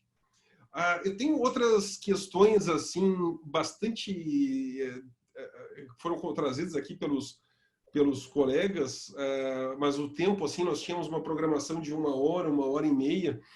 Uma perguntas mais rápidas, assim, feita ali para o Luiz, pergunta mais bate-pronto. O que achas, Luiz, que justifica países democráticos, democracias liberais, proibirem filmes como proibiram? E foi o Collor que liberou o Saló aqui no Brasil.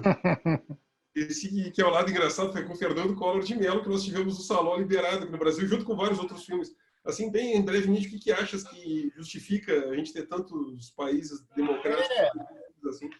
Eu até li uma resenha esses dias, na verdade no YouTube, né, sobre a proibição de filmes hoje, de filmes ultraviolentos, assim, que não trazem absolutamente nada de, vamos dizer assim, de artisticamente valioso, assim, de que realmente acaba sendo perdão a palavra, uma masturbação com a violência. Assim, já vi relatos de filmes recentes de mulheres que são sequestradas e aí se passa 2 horas no deserto da Austrália sendo estuprada e torturada por meses. No filme ali é só isso, não tem nenhum enredo, não tem nenhum elemento, acaba sendo um terror pornô, né? Então, é uma discussão ultra difícil, né? Que vai nos levar para do working, para a questão de se a pornografia deve ser legal ou não, se os filmes devem ter proibição ou não, se isso é etário ou se isso tem um gênero que pode ser escandaloso.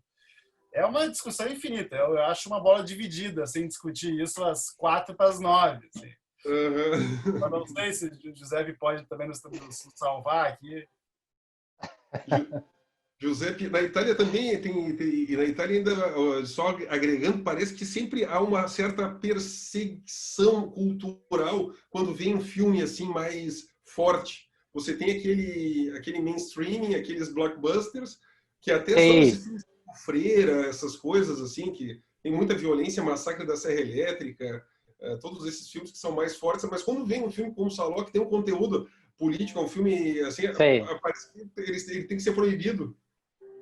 O Último Tango em Paris, por exemplo, ele também foi ser liberado aqui no Brasil no início dos anos 90. Eu não sei se o Giuseppe tem alguma resposta para isso. Por que democracias plurais, liberais, têm dificuldade com filmes desse tipo? No, sto pensando che nos mesmos años foi censurado na Italia un film, che Papocchio, che era una commedia, ma era una commedia contro la Iglesia.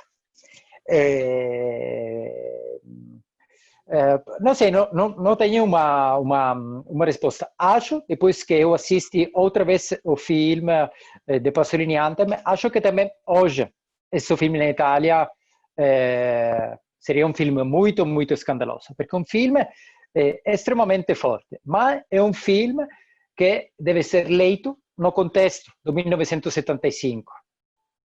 È un film con cui Pasolini, a sua ideia é provocar, porque Pasolini era un provocador. Às vezes eu li um monte de recensiões sobre o filme Salò, como interpretações daquela cena, daquela palavra, poderia ser interpretada assim ou assim.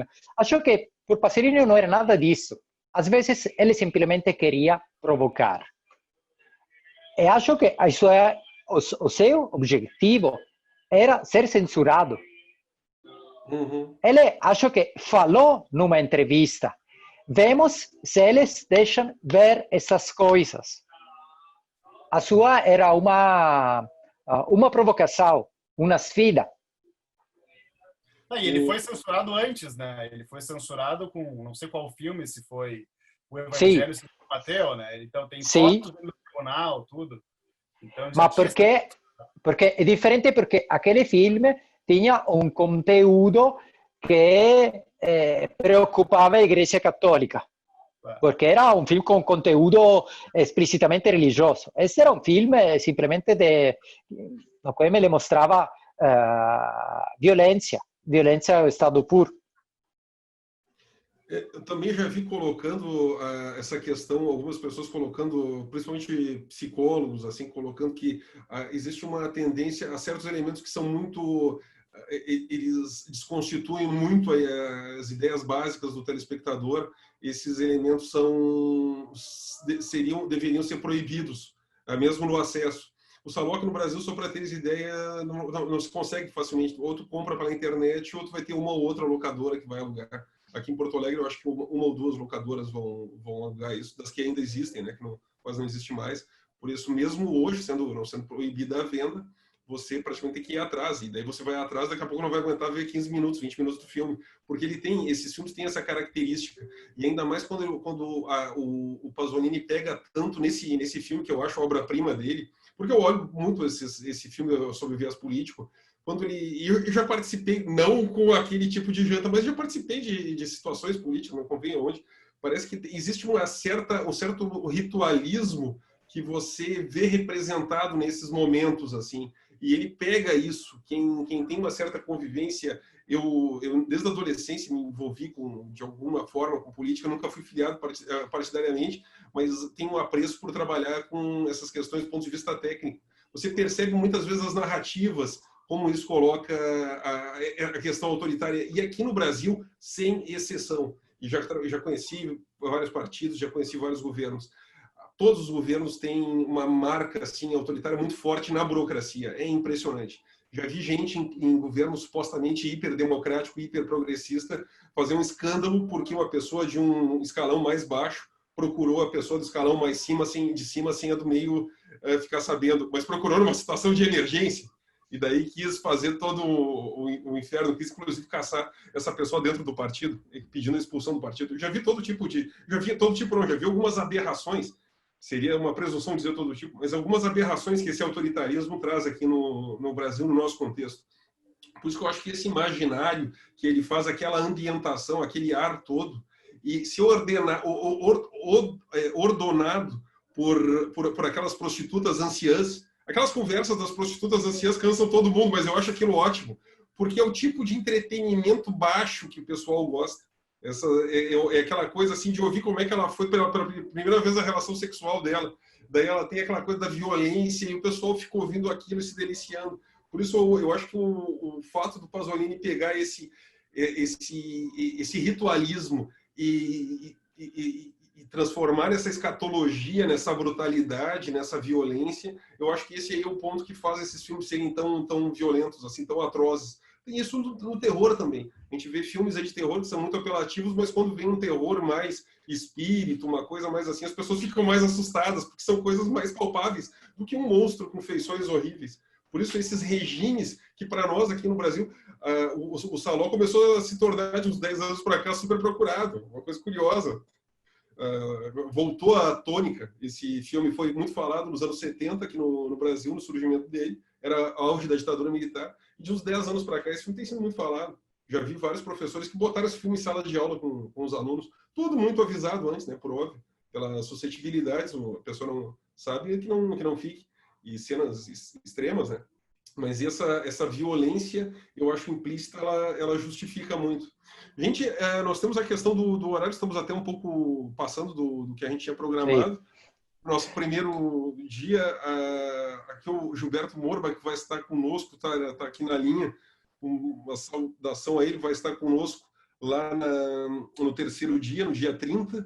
Nós também vamos estar lá na semana que vem com o professor Enzo Belo, da Federal Fluminense, que é de Direito Constitucional, e também trabalha com regimes autoritários, e vamos estar com o professor, também meu amigo, Tomás Machado, aqui fez mestrado, doutorado em Ciências Criminais na PUC do Rio Grande do Sul, que é um programa muito multidisciplinar. Ele trabalhou também com temáticas relacionadas à violência, à criminalidade. É coordenador da graduação em Direito na Unicinos, meu colega de Unicinos. Vai estar conosco aqui o Enzo Belo e o Tomás Machado na próxima semana. Amigos, não sei, alguma outra consideração dos colegas?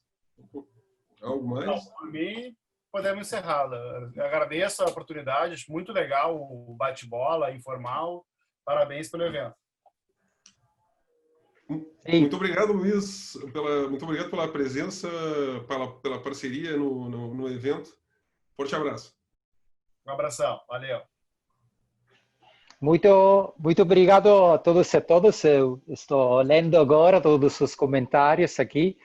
Obrigados a todas pela participação. Muito obrigado, Anderson, pelo convite. Foi muito interessante e também muito divertido, como sempre. Muito obrigado. Agora, com essas virtualidades, estamos próximos. Segunda atividade que fazemos essa semana juntos. Esta é a única parte positiva desta pandemia. Sim, porque de resto eu não vejo nada mais positivo nessa pandemia. Não, só isso. Poder conversar com os colegas e os amigos brasileiros é a única parte positiva da pandemia. Beleza, então.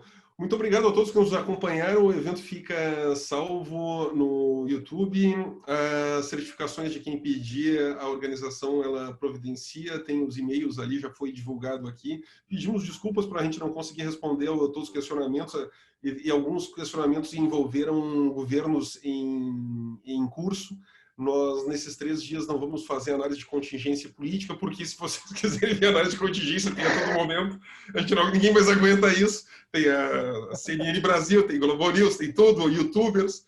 Por isso, a gente vai tentar trabalhar as características centrais desse regime e ver e vamos nos abraçar a essas nossas balizas, a esses nossos antídotos aos regimes autoritários aqui no Brasil. Você pode defender a ideia que quiser, que no Brasil isso é uma característica, uma felicidade nossa. Mas colocar em prática ideias extremistas aqui, felizmente nós temos essas nossas balizas. Muito obrigado a todos e se gostaram, quinta-feira que vem estaremos de novo aqui. Uma boa noite.